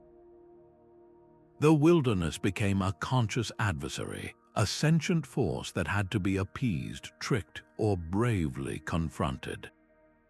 It was this mental construct, this realm of terror they built inside their own heads, that was perhaps the most effective warden of the untamed lands, keeping them confined to their small islands of light and order, forever glancing with a mixture of need and dread at the vast, dark, whispering sea of trees that surrounded them. But perhaps the most corrosive threat of all festered not in the dark woods or in the schemes of distant enemies, but within the very heart of the community itself, behind the familiar faces of neighbors and friends. This was the quiet, insidious terror of social strife, the fear that the bonds of trust and cooperation, which were their only true defense against the world, could shatter under pressure, turning their sanctuary into a snake pit of suspicion and betrayal. In a settlement where survival was a team sport, the greatest danger could sometimes be the person living in the next hut. The scarcity that defined their existence didn't just breed hardship, it bred jealousy. When the harvest was meager and the winter long, every loaf of bread, every log for the fire, every scrap of meat became a subject of intense scrutiny. A family that seemed to be faring slightly better than others might not be seen as fortunate or prudent, but as suspicious, had they stolen extra grain under cover of night. Had they hidden a portion of their flock from the Lord's tax collector, whispers would start, small and seemingly harmless at first, passed between women drawing water from the well or men mending a fence. Gossip was the currency of anxiety, a way to make sense of one's own suffering by assigning blame to someone else. These whispers could quickly spiral into full-blown feuds that paralyzed the entire village. A disagreement over the precise boundary between two vegetable patches could escalate from a heated argument to a generations-long grudge, with each family recruiting allies and turning the community into opposing camps. The tools for reconciliation were crude at best. There was no impartial mediator. The village headman was often a neighbor himself, with his own biases and alliances. A dispute over a stolen chicken or a damaged plow could fester for months, poisoning every communal activity. People would refuse to work together during the critical harvest, or would deliberately sabotage each other's efforts, like leaving a gate open so that a rival's cattle could wander into a prized crop. This internal sabotage was a luxury they could not afford, a willful weakening of their own defenses for the sake of petty vengeance. The very cooperation needed to build a barn or stand watch against wolves became impossible, leaving everyone more vulnerable to the external threats they all feared. The most devastating manifestation of this internal fear was the specter of the false accusation. In an environment already primed for supernatural explanations for misfortune, it was a short and terrifying step from suspecting a neighbor of hoarding resources to accusing them of wielding dark magic. If a child fell ill in one family shortly after an argument with another, the connection seemed obvious to a mind desperate for answers. A failed pregnancy, a milk cow that suddenly died, a fire that broke out mysteriously, any of these tragedies could be laid at the feet of a person who was simply different. Perhaps it was the old woman who lived alone and knew too much about healing herbs. Perhaps it was the outsider family that had only recently arrived and kept to their own customs. Once an accusation was made publicly, it took on a life of its own, fueled by the community's collective fear and the need for a cathartic outlet for their pain.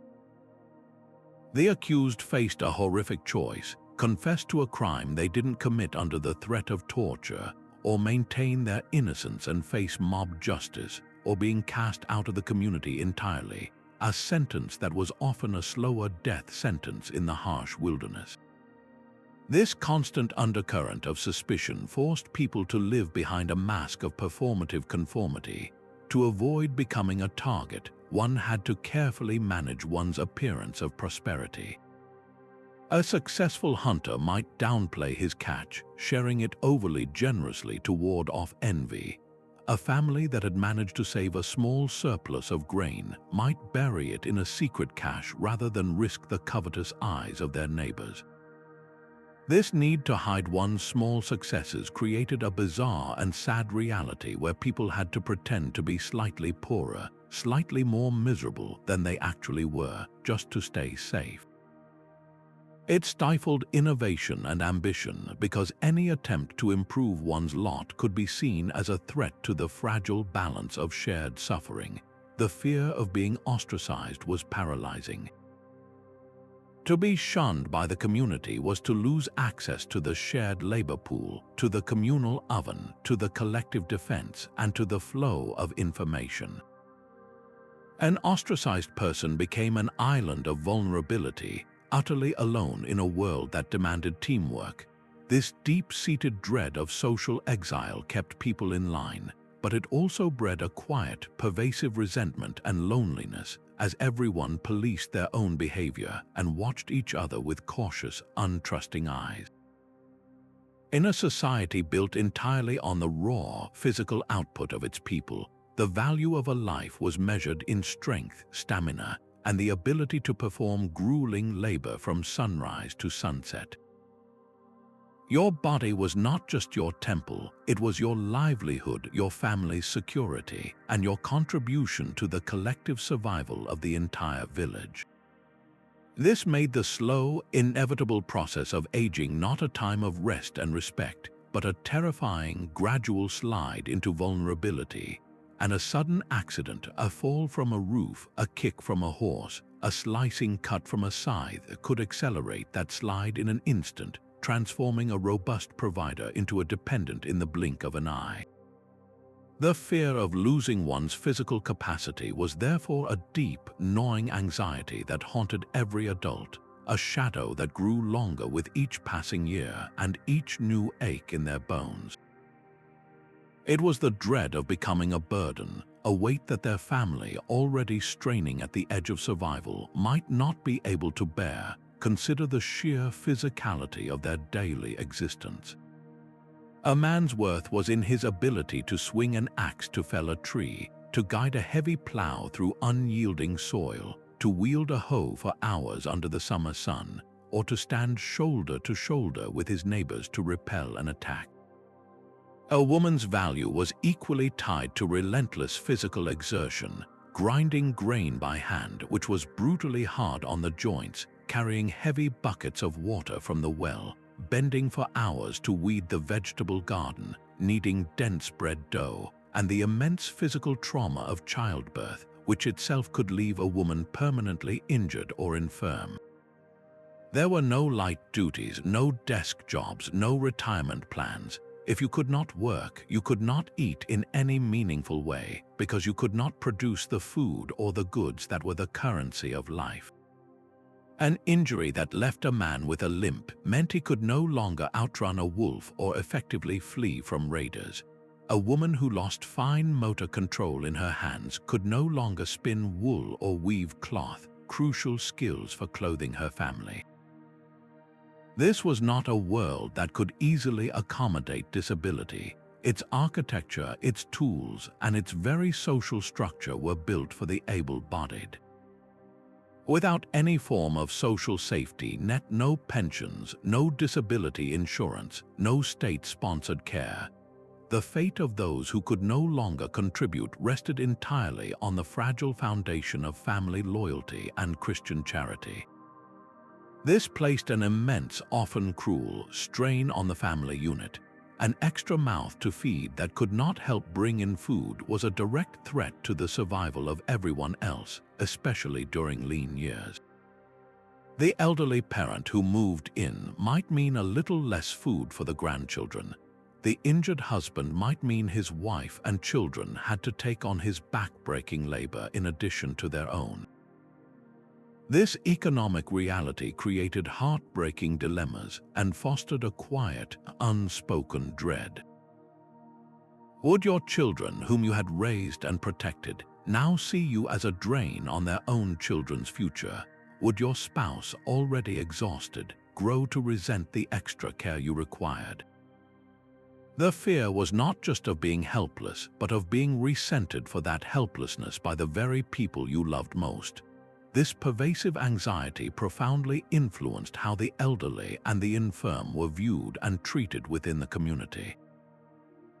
While there was undoubtedly genuine love and respect for elders, who were repositories of knowledge, history, and traditional skills, this respect existed in a constant tension with the harsh economics of survival. The wisdom of a grandparent who could identify every edible mushroom or recall the weather patterns from 50 years ago was invaluable, but that same elder also required food, warmth, and care that could otherwise go to a growing child who represented the future. This could lead to subtle and sometimes not so subtle neglect. An elderly person might be given the smallest portion of the meager stew or the bed farthest from the fire.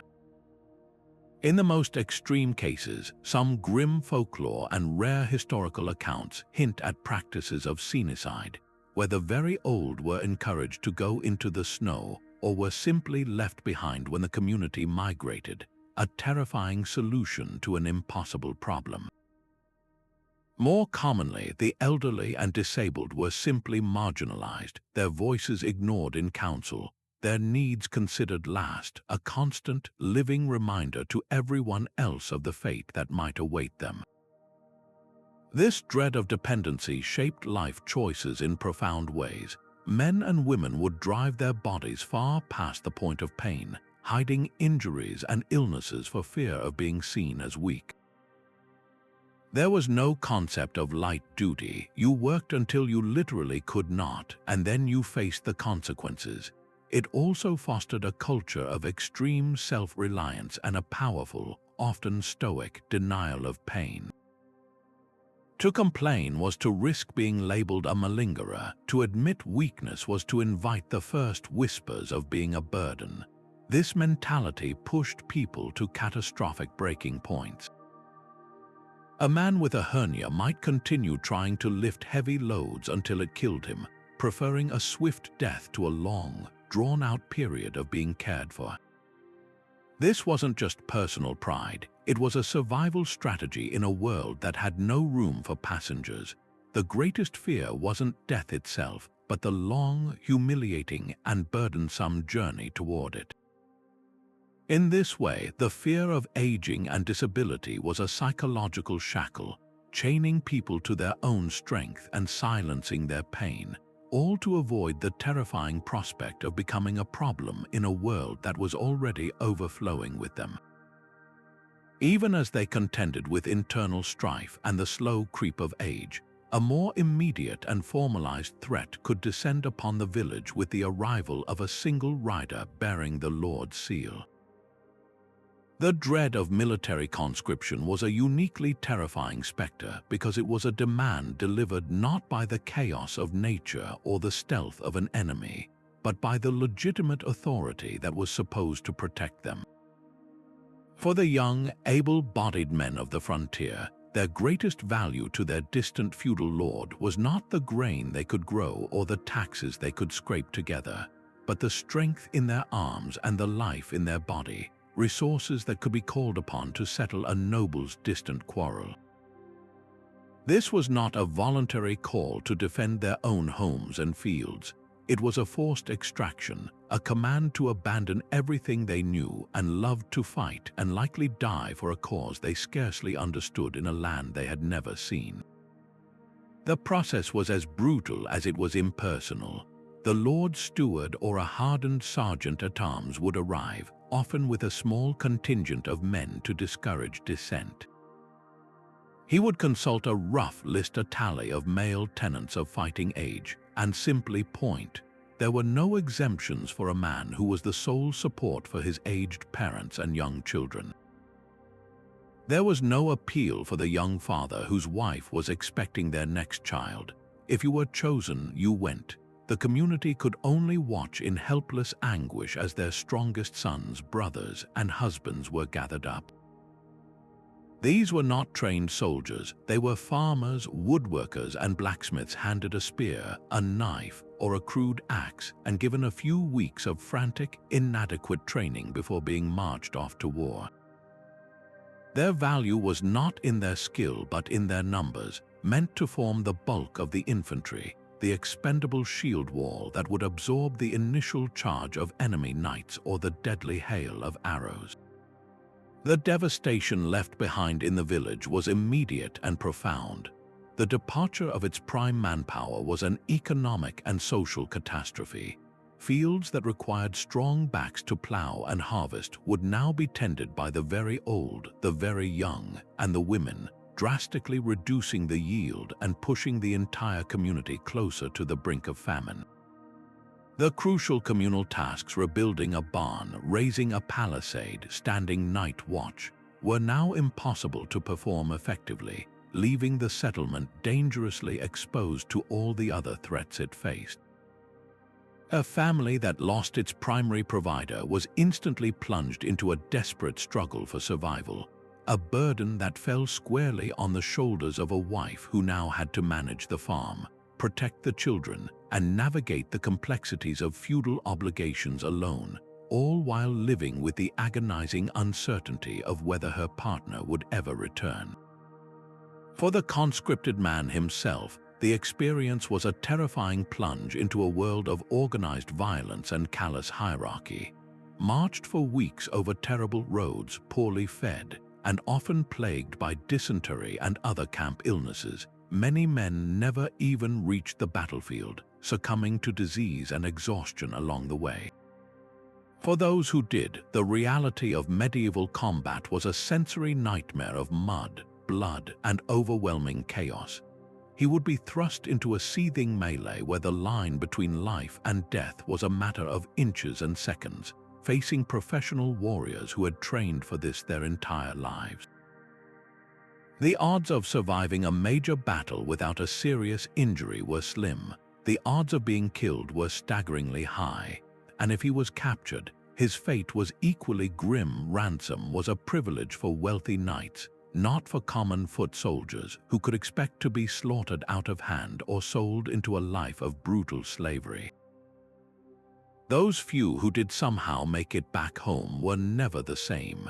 They returned not as triumphant heroes but as shattered men, bearing wounds that were both visible and hidden. A missing hand or a crippling leg injury meant the end of their life as a productive farmer, transforming them from an asset into a dependent, but the deeper scars were often psychological. They carried with them the haunting memories of friends cut down beside them, the screams of the dying, and the terrible things they themselves had been forced to do to survive. This trauma, which had no name and no treatment in their time, would isolate them even within their own families. They might startle at loud noises, suffer from debilitating nightmares, or retreat into a silence that their loved ones could not penetrate. The cheerful young man who had been marched away might return as a hollowed-out stranger, a permanent reminder of the cruel price exacted by distant powers. This ever-present possibility hung like a storm cloud over the dreams and plans of every young man on the frontier. It made him hesitate to court a young woman for fear of leaving her a widow. It made him think twice about building a new addition to his cottage or planting an ambitious new orchard, investments that could be wiped out by his sudden absence. The sound of an unfamiliar horse approaching the village could trigger a cold dread, every man mentally preparing himself for the pointed finger that might end his life as he knew it. This was not a fear of the unknown, but a fear of a tragically known quantity, the absolute certainty that their lives and their labor were not truly their own, but were disposable assets in games of power played by men in distant castles who would never know their names. Even the simple, life-sustaining act of eating was shadowed by a pervasive and silent dread. In a world without the hum of a refrigerator or the sterile seal of a factory package, every bite of food was a potential gamble. Preservation was a constant, desperate battle against an invisible enemy, time itself. Meat, unless it was smoked for weeks over a carefully tended fire or heavily salted with a precious commodity that was often in short supply, would begin to turn within days, especially in the warmth of summer. A haunch of venison, a welcome prize from a successful hunt, could become a vector of agony if it lingered too long in the larder. Dairy products were a particular source of anxiety. Milk soured quickly, and while it could be turned into cheese or butter, these too had a limited lifespan and could harbor dangerous molds or bacteria if not made and stored with impeccable care. Grains, the very foundation of their diet, were not immune. Stored in damp conditions, a precious cache of barley or rye could develop a toxic, dark purple fungus known as ergot, a substance that caused horrific hallucinations, burning sensations known as St. Anthony's fire, convulsions, and often death. A bad harvest was a visible catastrophe, but a contaminated one was an invisible trap, a Trojan horse that could strike down an entire family after they had gratefully eaten their fill. This constant threat forced them to become masters of observation, their senses perpetually tuned to the subtlest signs of spoilage. A meal began long before the food reached the table, with a meticulous inspection that was a matter of life and death. The cook, almost always the woman of the household, would bring a piece of meat close to her face, sniffing deeply for the faintest trace of the sour, sickly sweet odor that signaled rot. She would examine the color and texture, her fingers probing for a telltale slipperiness. Even a slight off taste in the morning's bread or an unexpected bitterness in the pottage could be enough to discard an entire batch, a heartbreaking waste that was nevertheless preferable to the alternative. This hypervigilance was exhausting, a low-grade anxiety that accompanied every step of food preparation. The storage areas themselves, cool cellars, raised cribs meant to keep out rodents, and smoke-filled attics were the first line of defense, and their maintenance was a communal priority. Yet for all their care, they were fighting a battle against forces they could not see or understand. A slightly warmer than usual autumn, a hidden leak in a storage barrel, a batch of grain that had been harvested with a little too much morning dew, any small factor could tip the balance from nourishment to poison. The dangers lurking in their larders were matched by those growing just outside their doors. The forest and fields offered a bounty of wild plants, mushrooms, and berries that were crucial for supplementing their meager diets, especially in the lean, early spring months before the crops came in. But this foraging was a high-stakes test of traditional knowledge, where a single misidentification could be fatal.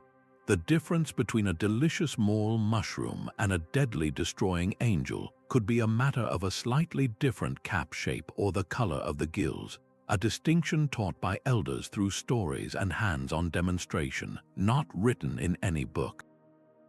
A parent would drill these lessons into their children with the same urgency as they taught them to fear wolves, showing them the exact look of edible nettles versus poisonous hemlock, the specific way to identify safe wild carrots and avoid their toxic look-alikes. This knowledge was a sacred inheritance, a chain of wisdom passed from one generation to the next that was quite literally vital, but it was also fragile.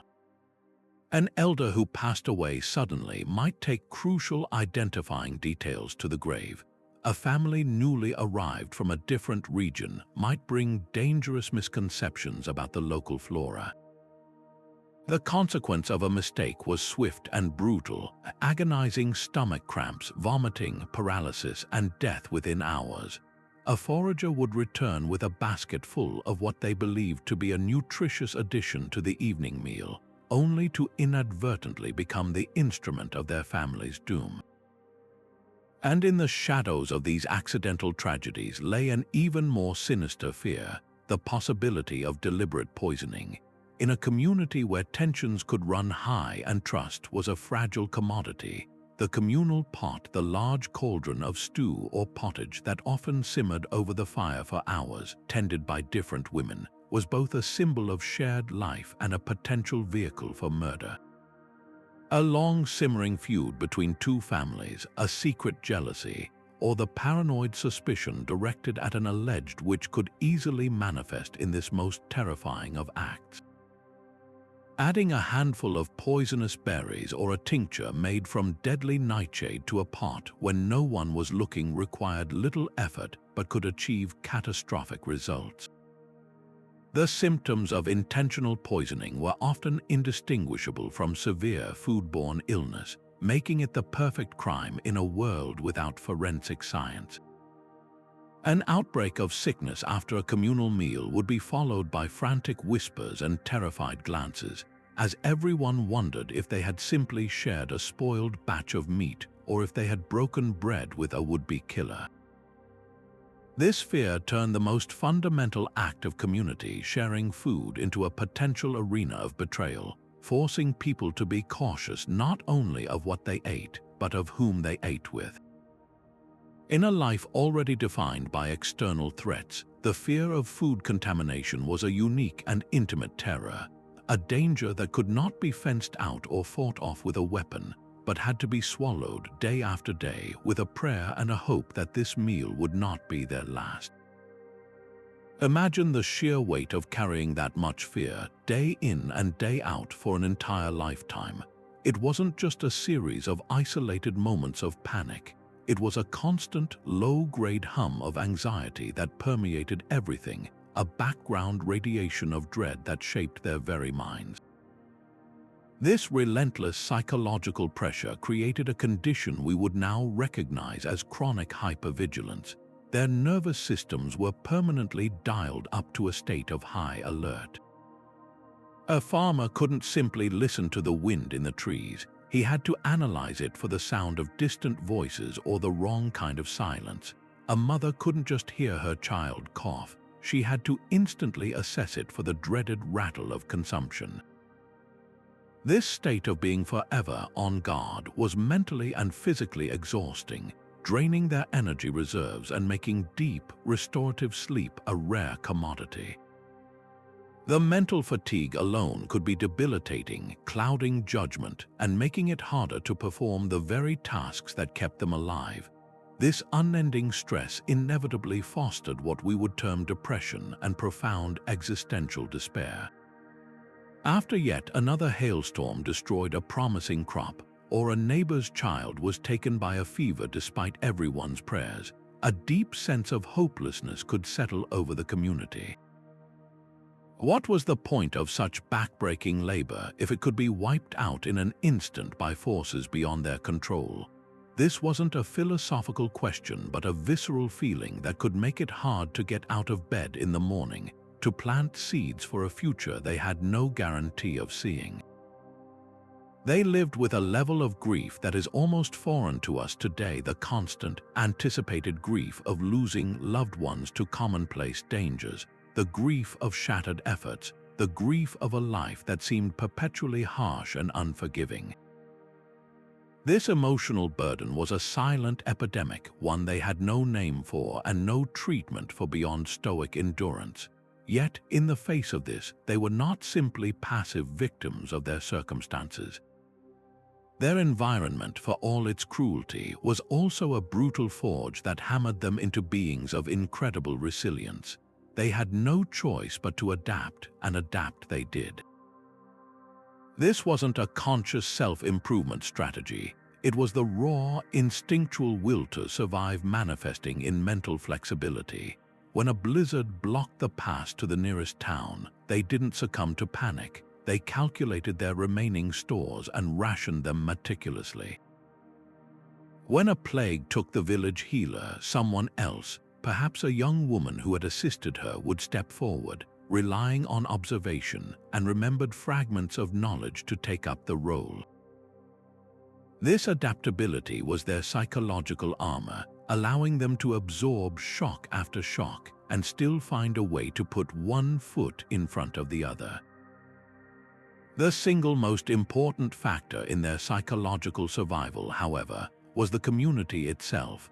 The very same pressures that could breed suspicion and social strife were also the forces that made deep, interdependent bonds an absolute necessity. They understood on a fundamental level that isolation was a death sentence. This knowledge fostered an intense communal spirit and a powerful culture of mutual support.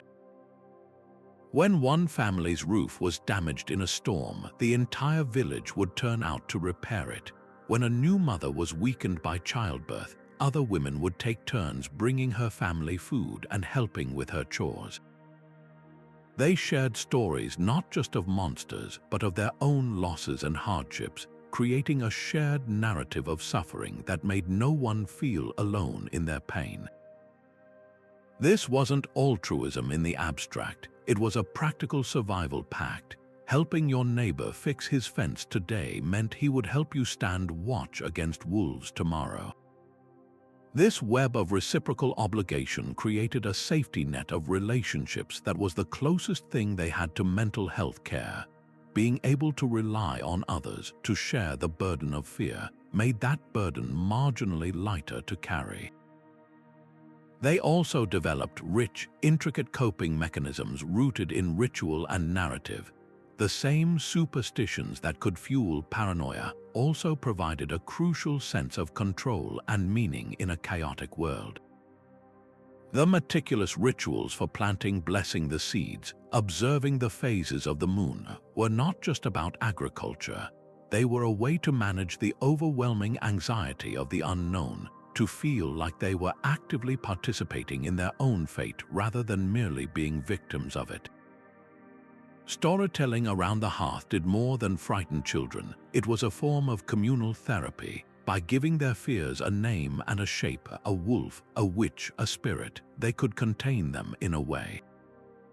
A shared story about the ghost in the woods was less terrifying than a formless, unexplainable dread. It could be discussed, strategies could be devised, and in the very telling, the community was reaffirming its shared identity and its collective strength to face whatever lurked in the dark. The psychological landscape of the medieval frontier villager was therefore a profound paradox. It was a mindscape scarred by constant anxiety, haunted by grief, and strained by hypervigilance. Yet it was also a mindscape remarkable for its toughness, its adaptability, and its profound capacity for connection. They carried a heavy weight, but they learned to carry it together. Their mental endurance, forged in the relentless fires of uncertainty, was every bit as critical to their survival as their physical strength or their skill with a plow. To understand their fear is only half the story. To understand the profound resilience they built in spite of it is to truly appreciate the incredible depth of the human spirit. This profound isolation wasn't just a matter of geography. It was also a wall built from words and customs, invisible yet just as impenetrable as any palisade. On these multi-ethnic frontiers, the villagers weren't just surrounded by wilderness. They were often living in a delicate, tense mosaic of different peoples, each with their own language, traditions, and deeply ingrained ways of viewing the world. A simple journey to a familiar fishing spot on the river could suddenly become a nerve-wracking encounter if they found members of a neighboring community already there. Without a shared language, every interaction was a potential minefield. A gesture meant to be friendly, like a wave or an offered gift, could be interpreted as a threat or an insult based on a cultural code they had no way of understanding. The fear wasn't just of deliberate hostility, it was the terrifying possibility of accidentally causing grave offense through a simple, innocent mistake. These misunderstandings were rarely trivial. Consider the complexities of trade, a vital activity for acquiring resources a village couldn't produce itself. A frontier settler might approach a nomadic herder's camp hoping to barter a woven blanket for some cheese or meat. The settler, coming from a culture with fixed prices and clear agreements, might offer what he considers a fair trade. The herder, whose people value elaborate negotiation and relationship building before any exchange, might see the direct offer as rude and insultingly dismissive. The settler, confused by the lack of immediate acceptance, might then impatiently raise his offer, which the herder could interpret as aggressive and desperate. What began as a simple economic transaction could quickly spiral into mutual suspicion and anger, with each side believing the other to be dishonest and disrespectful. A failed trade meant lost resources, but the deeper damage was the reinforcement of negative stereotypes, the settlers seeing the herders as difficult and unpredictable, the herders seeing the settlers as arrogant and greedy. The stakes were infinitely higher when it came to navigating concepts of land use and property, which were often the root of the most violent conflicts. For the settled villagers, land was something to be owned, bounded by fences, and improved through permanent agriculture. Their sense of security was tied to the title or grant from their distant lord, a piece of parchment that meant nothing to a nomadic group for whom the land was a shared, living entity to be used seasonally. A villager might wake to find a hunting party from a neighboring culture tracking game straight through his newly planted field, seeing it not as a violation but as a natural rite of passage. To the villager, this was a terrifying invasion and a destruction of his livelihood.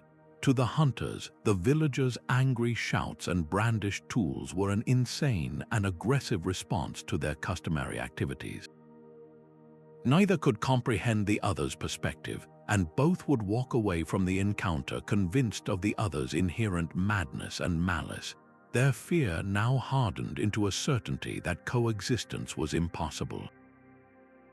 This constant, low-grade anxiety over causing unintentional offense created a powerful impulse toward isolationism. It was often safer to just avoid contact altogether, to stick rigidly to one's own cleared land and known paths, even if it meant going without valuable goods or information.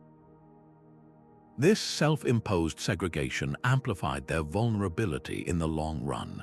By refusing to engage, they missed crucial opportunities to learn from their neighbors, knowledge that could have been their key to survival. They remained ignorant of the ancient trails that bypassed the most dangerous terrain, the medicinal properties of local plants known only to the indigenous peoples, or the early warning signs of a harsh winter that the migration patterns of animals could have told them. Their fear built a prison of ignorance, keeping them perpetually the outsiders, perpetually vulnerable to the very land they were trying to tame. Navigating this complex web of differences required a skill set that was rare and incredibly valuable, that of the cultural interpreter, often a lone individual who had somehow learned the language and customs of the other group. This might be a captured settler who had been integrated into a neighboring community and later returned, or a trader with a knack for languages and a foot in both worlds. These individuals were the fragile bridges across a wide cultural chasm. A village elder might rely on such a person to act as an emissary, to carefully deliver a gift as an apology for a previous misunderstanding, or to negotiate a rite of passage through a disputed valley. Every word chosen by this go-between had to be perfect, every gesture meticulously calibrated. The weight on their shoulders was immense, for a poorly chosen word or a misread form of address could shatter months of careful trust building and instantly reignite hostilities.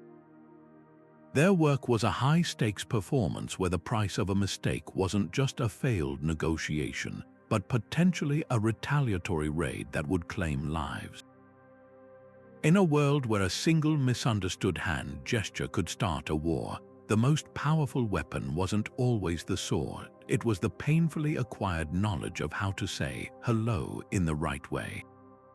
And just when they thought they had learned to read the moods of the sky and the patterns of the forest, the very earth beneath their feet held one final, terrifying surprise, a capacity for sudden, violent betrayal that defied all prediction and preparation.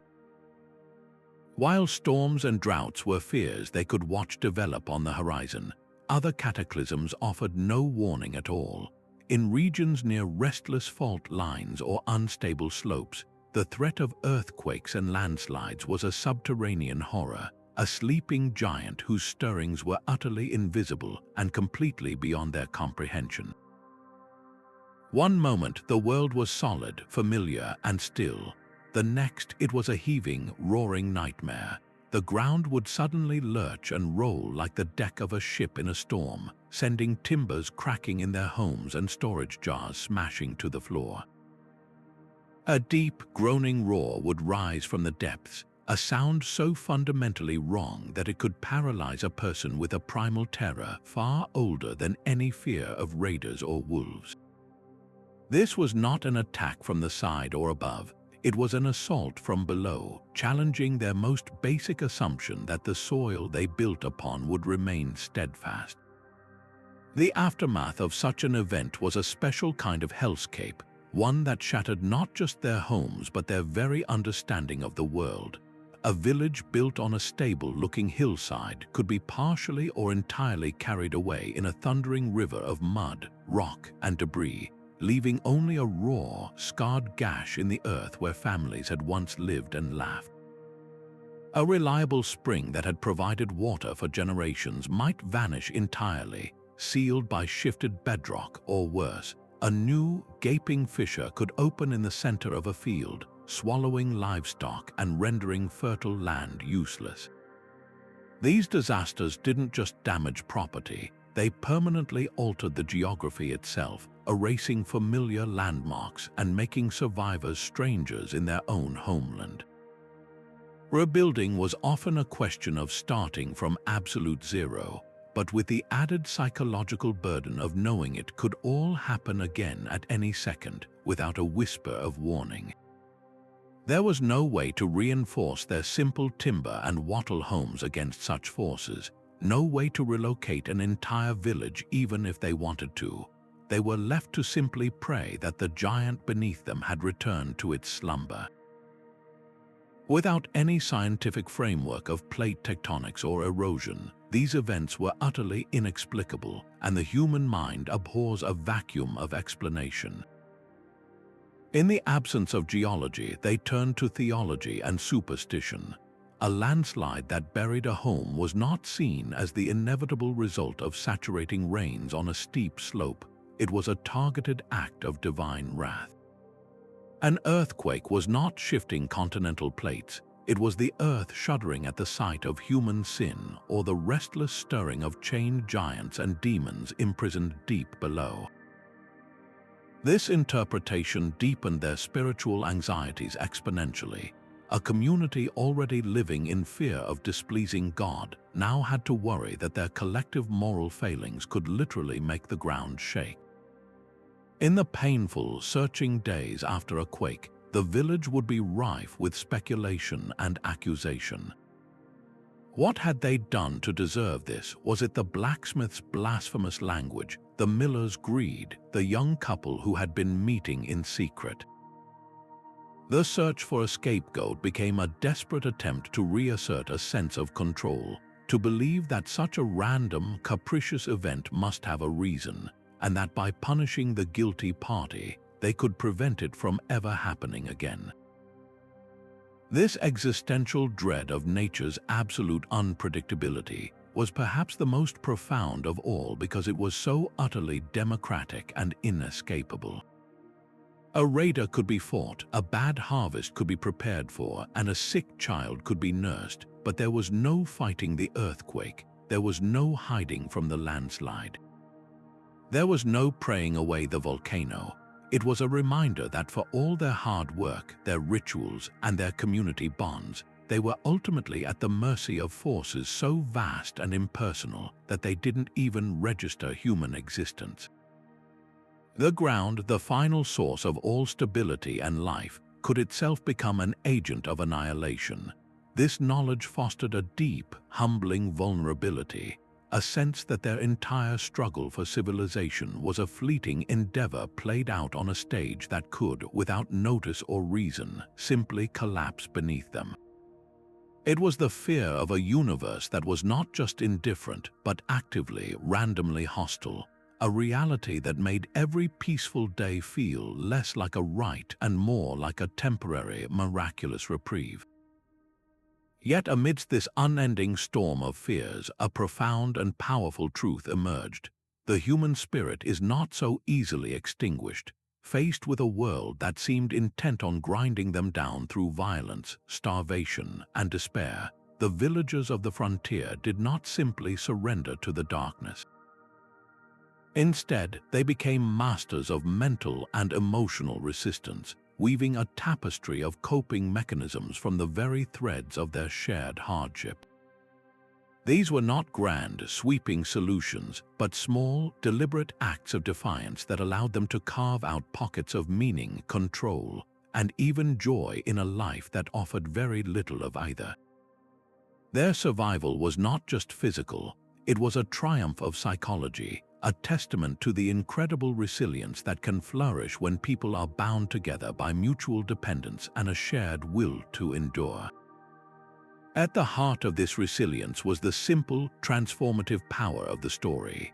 On those long, dark nights, huddled around the flickering light of a hearthfire, storytelling was far more than mere entertainment. It was their most vital technology for processing trauma and preserving identity. The tales they told were not always comforting, but they were always meaningful. Through epic sagas of heroes battling monstrous foes, they could externalize their own fears, transforming the abstract terror of the wilderness into a dragon that could, in theory, be slain. Through cautionary tales of foolish children who wandered too far into the woods, they encoded generations of hard-won survival knowledge into a memorable, easily shared format. But perhaps most importantly, they told stories about themselves. They recounted the time old man Hemming faced down a lone wolf with nothing but a sharpened stick, or the winter of the Great Freeze when the entire village shared their last sack of grain to see each other through. These narratives did more than pass the time. They forged a collective memory, a shared history of perseverance that proved to everyone listening, we have faced terrible things before and we are still here. This act of communal reminiscing was a powerful antidote to despair, a way to remind themselves that their current suffering was a chapter, not the entire book. This sense of community was actively cultivated and celebrated through the rhythm of festivals and holy days, which punctured the relentless grind of labor with mandatory moments of joy and connection. The ecclesiastical calendar provided a ready-made structure for this, marking the turning of the seasons with celebrations that were both deeply religious and vibrantly social.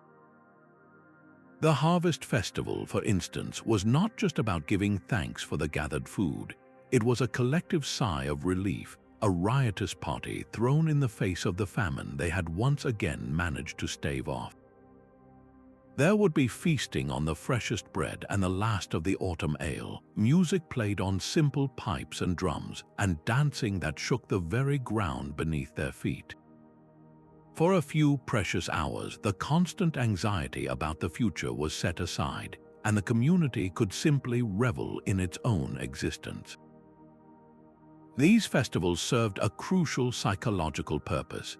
They reinforced social bonds that might have been frayed by the tensions of daily life, reminded everyone of their shared identity and common purpose, and created reservoirs of goodwill and shared happiness that could be drawn upon during the inevitable hardships to come. It was a way of storing sunlight for the soul against the long, cold winter of the spirit. Their religious faith, while a source of fear regarding divine punishment, was equally a profound source of comfort and a framework for exerting a sense of control. The rituals of the church offered a predictable order to a chaotic universe. The repetitive, familiar Latin phrases of the Mass, the soothing rhythm of the Rosary, the annual procession around the fields to bless the crops, these were not empty gestures. They were actions. In a world where they were so often powerless, these rituals gave them something to do. By lighting a candle to Saint Anthony for a lost item or praying to Saint Roch for protection against plague, they were actively engaging with their fate, however symbolically. This provided a crucial psychological lever, a way to combat the helplessness that was their constant companion. Furthermore, the core tenets of their faith offered a powerful narrative for their suffering. The concept of bearing one's cross with patience, of finding redemption through hardship, and of being rewarded for their endurance in a glorious afterlife gave a purpose to their pain. It was not meaningless, it was a test of faith. This belief allowed them to reframe their brutal existence as a spiritual journey, granting them a dignity and a courage that their material circumstances could never provide. Even in their most private moments, they found ways to assert control through a rich world of folk magic and personal superstition.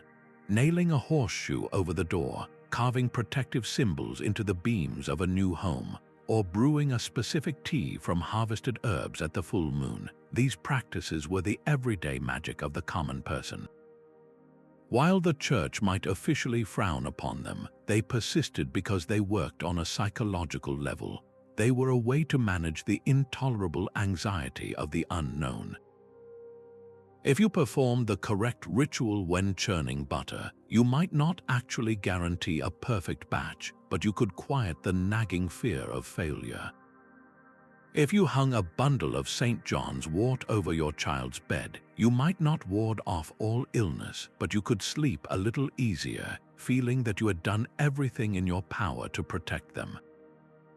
This folk wisdom, passed from mother to daughter and father to son, was a parallel system of comfort, one that was personal, immediate, and deeply connected to the land they lived on. It was a way of whispering back into the darkness that so often whispered to them. In the end, the greatest coping mechanism was the community itself, the unspoken, unwavering pact of mutual obligation that defined their existence. The knowledge that you were not alone, that your suffering was shared, and that your survival was tied to the survival of those around you, created a formidable psychological fortress.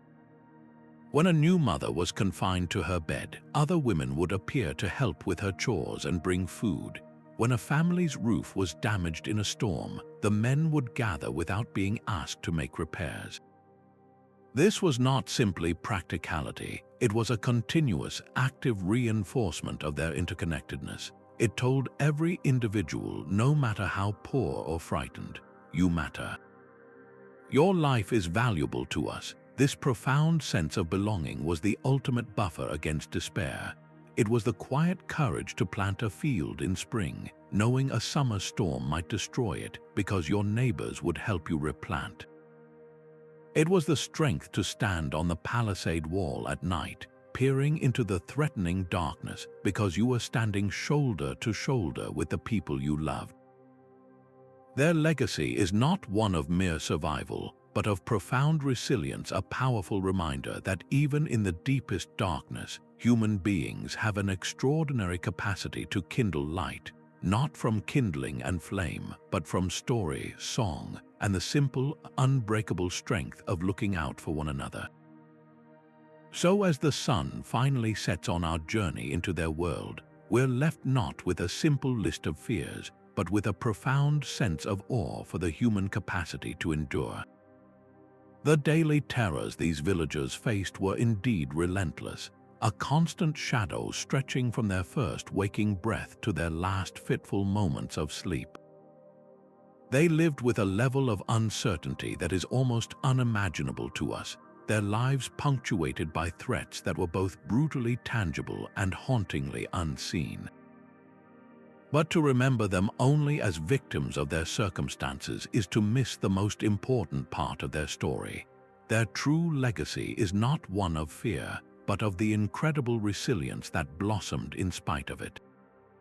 They found their strength not in individual heroism, though there was surely that, but in the unbreakable bonds of community.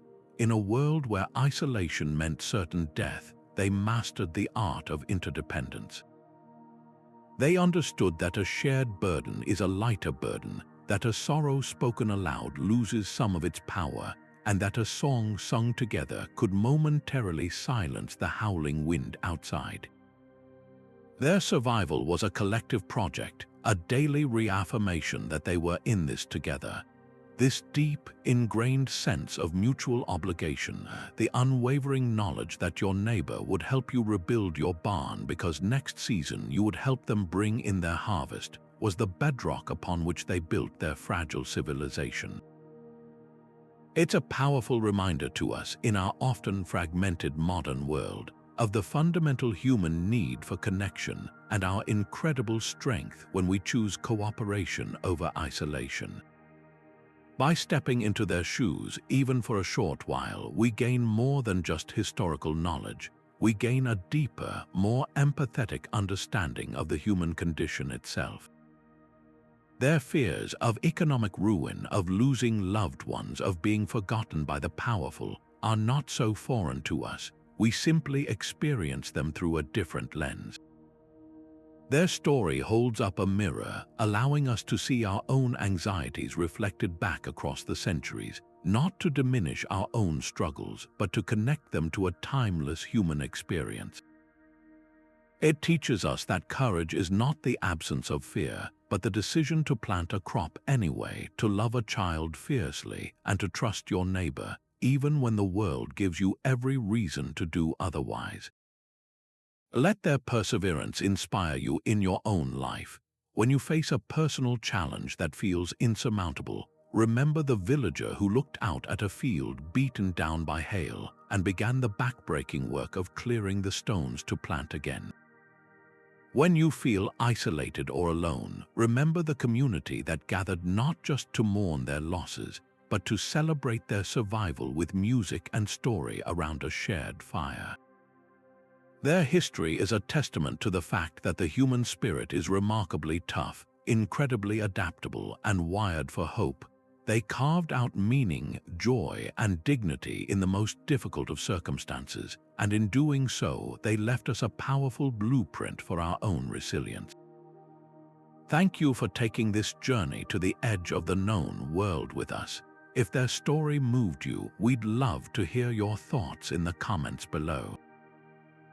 And if you're hungry for more hidden histories that explore the depths of the human experience, be sure to subscribe and hit the bell so you don't miss our next adventure into the past.